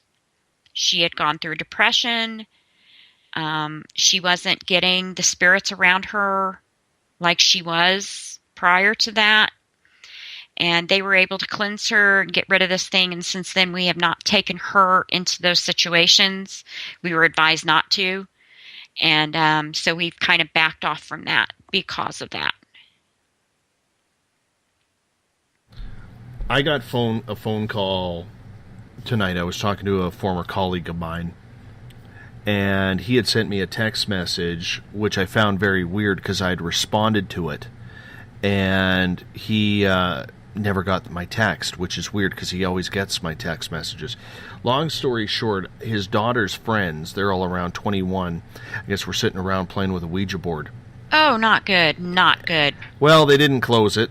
And they were, I think after a few drinks, they were hanging out and asking for some pretty bad things. And anyhow, long story short, because I do want to get to your book here, long story short, now there are spiders everywhere. But when they walk up to try and chase the spiders out, there are no spiders there. Whatever this is comes in spider form. Wow. And this happened about a year ago. One of the participants has already OD'd. There's a few of them who are taken over by this or are affected by this. Oh, my God. And this is something that I wouldn't wish on my worst enemy. I've had an attachment, but the spirit that was attached to me had a purpose. He needed me to tell his story. But what happened to Michaela was awful. She went through a lot of depression. She felt suicidal. She wasn't herself. But when they were able to get that thing away from her, it has changed. And like I said, her powers, her gift has developed so much. So, props to the ladies. You can find them on Facebook if your friend wants to get a hold of someone to ask questions. They are on Facebook under the Mountain Gypsies. 2 beautiful blonde ladies from Tennessee. Love them to death. They're they're the real deal. They are absolutely the real deal. I've seen it for myself. Eric Cooper with Forest Moon Paranormal is who I will probably end up getting involved with this, because he does have what we call an emergency team. Yeah. In case of situations like this. So we will end up getting him involved, and probably some of the members from Chronicles of the Unknown, so they can do more face-to-face interaction with them. I'm just waiting for one of the people from the house to call me. My gosh. Sending my prayers your way, because it's a terrifying thing to go through. It really is. Absolutely. I do want to get to your book, because we only have about 7 minutes left with you. Okay. Indiana Bigfoot, The Cave and Beyond. We finally made it. This was the reason why we brought you on. And, talk about holding the suspense here. Yes, because the first book left in a cliffhanger, yes. Absolutely. Let's get to The Cave and Beyond. What made you write novel number 2? Well, because as I was finishing the first book, we did happen upon this cave. And we had gone there. Our full intention was to hike back there, climb up the steep ridge, which it was quite steep. It was nearly straight up. But the first time we left, we didn't get back there till it was almost dark. And this area where we're talking hundreds of feet drop-offs. So you don't want to be walking around in the dark. So we went ahead, and myself and my husband and another friend of ours, Terry, went ahead and set up. We dug out a little pit, made a fire, set out the recorders, and it was at the bottom of where 3 different ridges join. And, of course, a lot of people know that the Sasquatch like to be above. They like to look down. They like to be up on those ridges and see people. And we were in an area where there was some pretty crazy activity going. We have a full 24 to 26 minute recording of Sasquatches screaming, talking, howling, and then something that the person that the same man who analyzed the first recording analyzed this and said, that's definitely Bigfoot, but that is a unknown canine. And he said, I've never heard Bigfoots carry on like this, ever. And so with the canine going back and forth with the Bigfoot, we're thinking dogmen. We can't be 100% sure. There has been foot castings. I don't know if there's been any dogmen sightings per se, but there's been some pretty screwy things going around down in Hoosier National. So all of this happened before the first book. It was almost finished, so I'm like, okay, I'm just going to jump in here. I'm going to leave it at us finding this cave, and then I'll do the second book. So, of course, I had that experience, and then I couldn't just make a book about what we found out about the cave, so I had to let it, play out and see what was going to happen over the next year. And I slowly took notes and put the book together, and that's why it took so long. I had to get more material, and I can only move as fast as the Bigfoots will let me. Is it just a collection of your experiences, or do you have experiences, say, from other team members that are in there, or maybe people from your area? My books focus a majority on myself, my husband, and our experiences we have with ourselves. And there are a couple of experiences with a couple of people with the IBRO. Like I mentioned, Leroy Nail having a very similar experience to the first recording we got. He was woke up in the middle of the night by the same Bigfoot talking, just yelling and carrying on. So, yeah, these are majority of just stories that has been our experiences, the crazy things that have happened, from, the terrifying moments to absolutely hilarity, because our family, we're just one of those kind of families that you just can't take anywhere because we're a little crazy. We like to laugh a lot. We like to joke and cut up, and that is very prominent in all my books. I don't try to make us out to be any other people than who we really are, and a lot of people enjoy that because I don't like to shove what we believe down anybody's throat. I like to tell our stories and then let people form their own opinions. And just like the first book, the second book does have pictures, evidence pictures, and things like that. Yes, there's even a Sasquatch poop picture in this book. Excellent. I hope to get my copy autographed, and then I will autograph it back in my section and send it to you. That sounds great. I'm still thrilled over that. I want to quickly talk about caves, because up here in British Columbia, we literally live on top of a volcanic area, a dormant volcano that has been dormant for over 1 million years. Knock on wood, it decides not to wake up. Yeah. There's a lot of caves around here. A plethora of caves, we could say. Do you find that a lot more of these caves need to be investigated to see if they are possessing some sort of living condition? I would say yes. If we had access to more caves around here, I would absolutely be in there looking because they have to live somewhere. And, with it just in our area, the amount of ground to cover and everything, I'm sure we would run across if they were just living out in the open. So, yeah, totally, completely believe that, caves should be investigated. But I would say, make sure that it's done in a very safe manner, and make sure that when you're going in and you're doing this with full respect and full disclosure to let them know, I'm not out here to hunt you. I'm just out here to learn about you. What signs should people look for if they're going into caves? I would look for, I would say like animal skeletons. A lot of people have found those. Actually, Les Stroud even talked about finding a full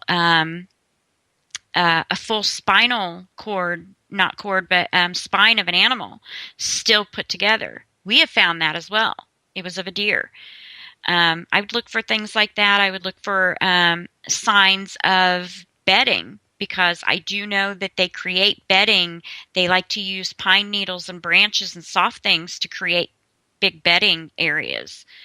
I would look for that, and more so in the areas leading to those caves. Look for trees that are pushed over. Look for X's, tree breaks, anything that would make you think that, wow, it looks like somebody's trying to keep me from going into this area because there are so many trees pushed over. Those are the kind of things that I would look for, because when we went back toward that cave, the path to that cave was covered with trees pushed over and big X's and tree bins. And I mean, they might as well had a big neon sign flashing, "Don't come back here." But we did. Edie, once again, where can people find your book? And I believe there's a sale on it coming up soon. Yeah, actually, well, it's today here in the United States, all day tomorrow, which is Black Friday.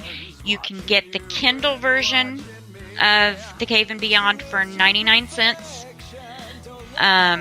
Also, if you go to my author's page, which is under my real name, which is the name I write under, which is Edwina Caito, there is a discount code for 10% off if you want the print version, but not from Amazon if you go to Create Space. But the links are there, the coupon code is there, and the 10% off is good on each book. Not both books together, but you get 10% off this book, 10% off the first book. So, yeah, I've got a couple of deals going on. Make sure you go and get them. Edie's an incredible writer, even better person. this is the type of person you want to support. So go get her books on Amazon right now. It's a good Black Friday event. Well, it's still Wednesday here for like 2 minutes. And if you're in Alaska or Hawaii, it's still today, not tomorrow yet. In Australia, it's almost 2 days from now. This is all screwing me up. Edie, you hold on 1 second. I'm going to clean this thing up here because we don't want to make a mess of the cabin here. If you're listening on the Spaced Out Radio side, you are listening to Mr. Ron Bumblefoot THAL, formerly of Guns N' Roses. Bumblefoot, the official sound of this show, brings us in and out of every episode. And he's bringing us out now with a little brother is watching. Tomorrow night on the show, Randy Kramer, Captain K, 17 of his 20 years in the Marines spent on Mars. We're going to get into some weird and wacky shit tomorrow night. Make sure you arrive early. Get your popcorn and beverages ready. It's going to be a good one. 3 hours of Captain K tomorrow night. Remember, if you want to listen to this show or others, go to our YouTube channel, Spaced Out Radio Show. Go to TuneIn at Spaced Out Radio. And on iTunes, Spaced Out Radio as well. To all my American friends, be safe. Have a happy Thanksgiving. Save a little turkey for Davey because I have to wait a month. My Thanksgiving was last month. Now I got to wait for Christmas. Be good, everyone. Enjoy your day off. You deserve it. Stay peaceful, America. Let's rock it out.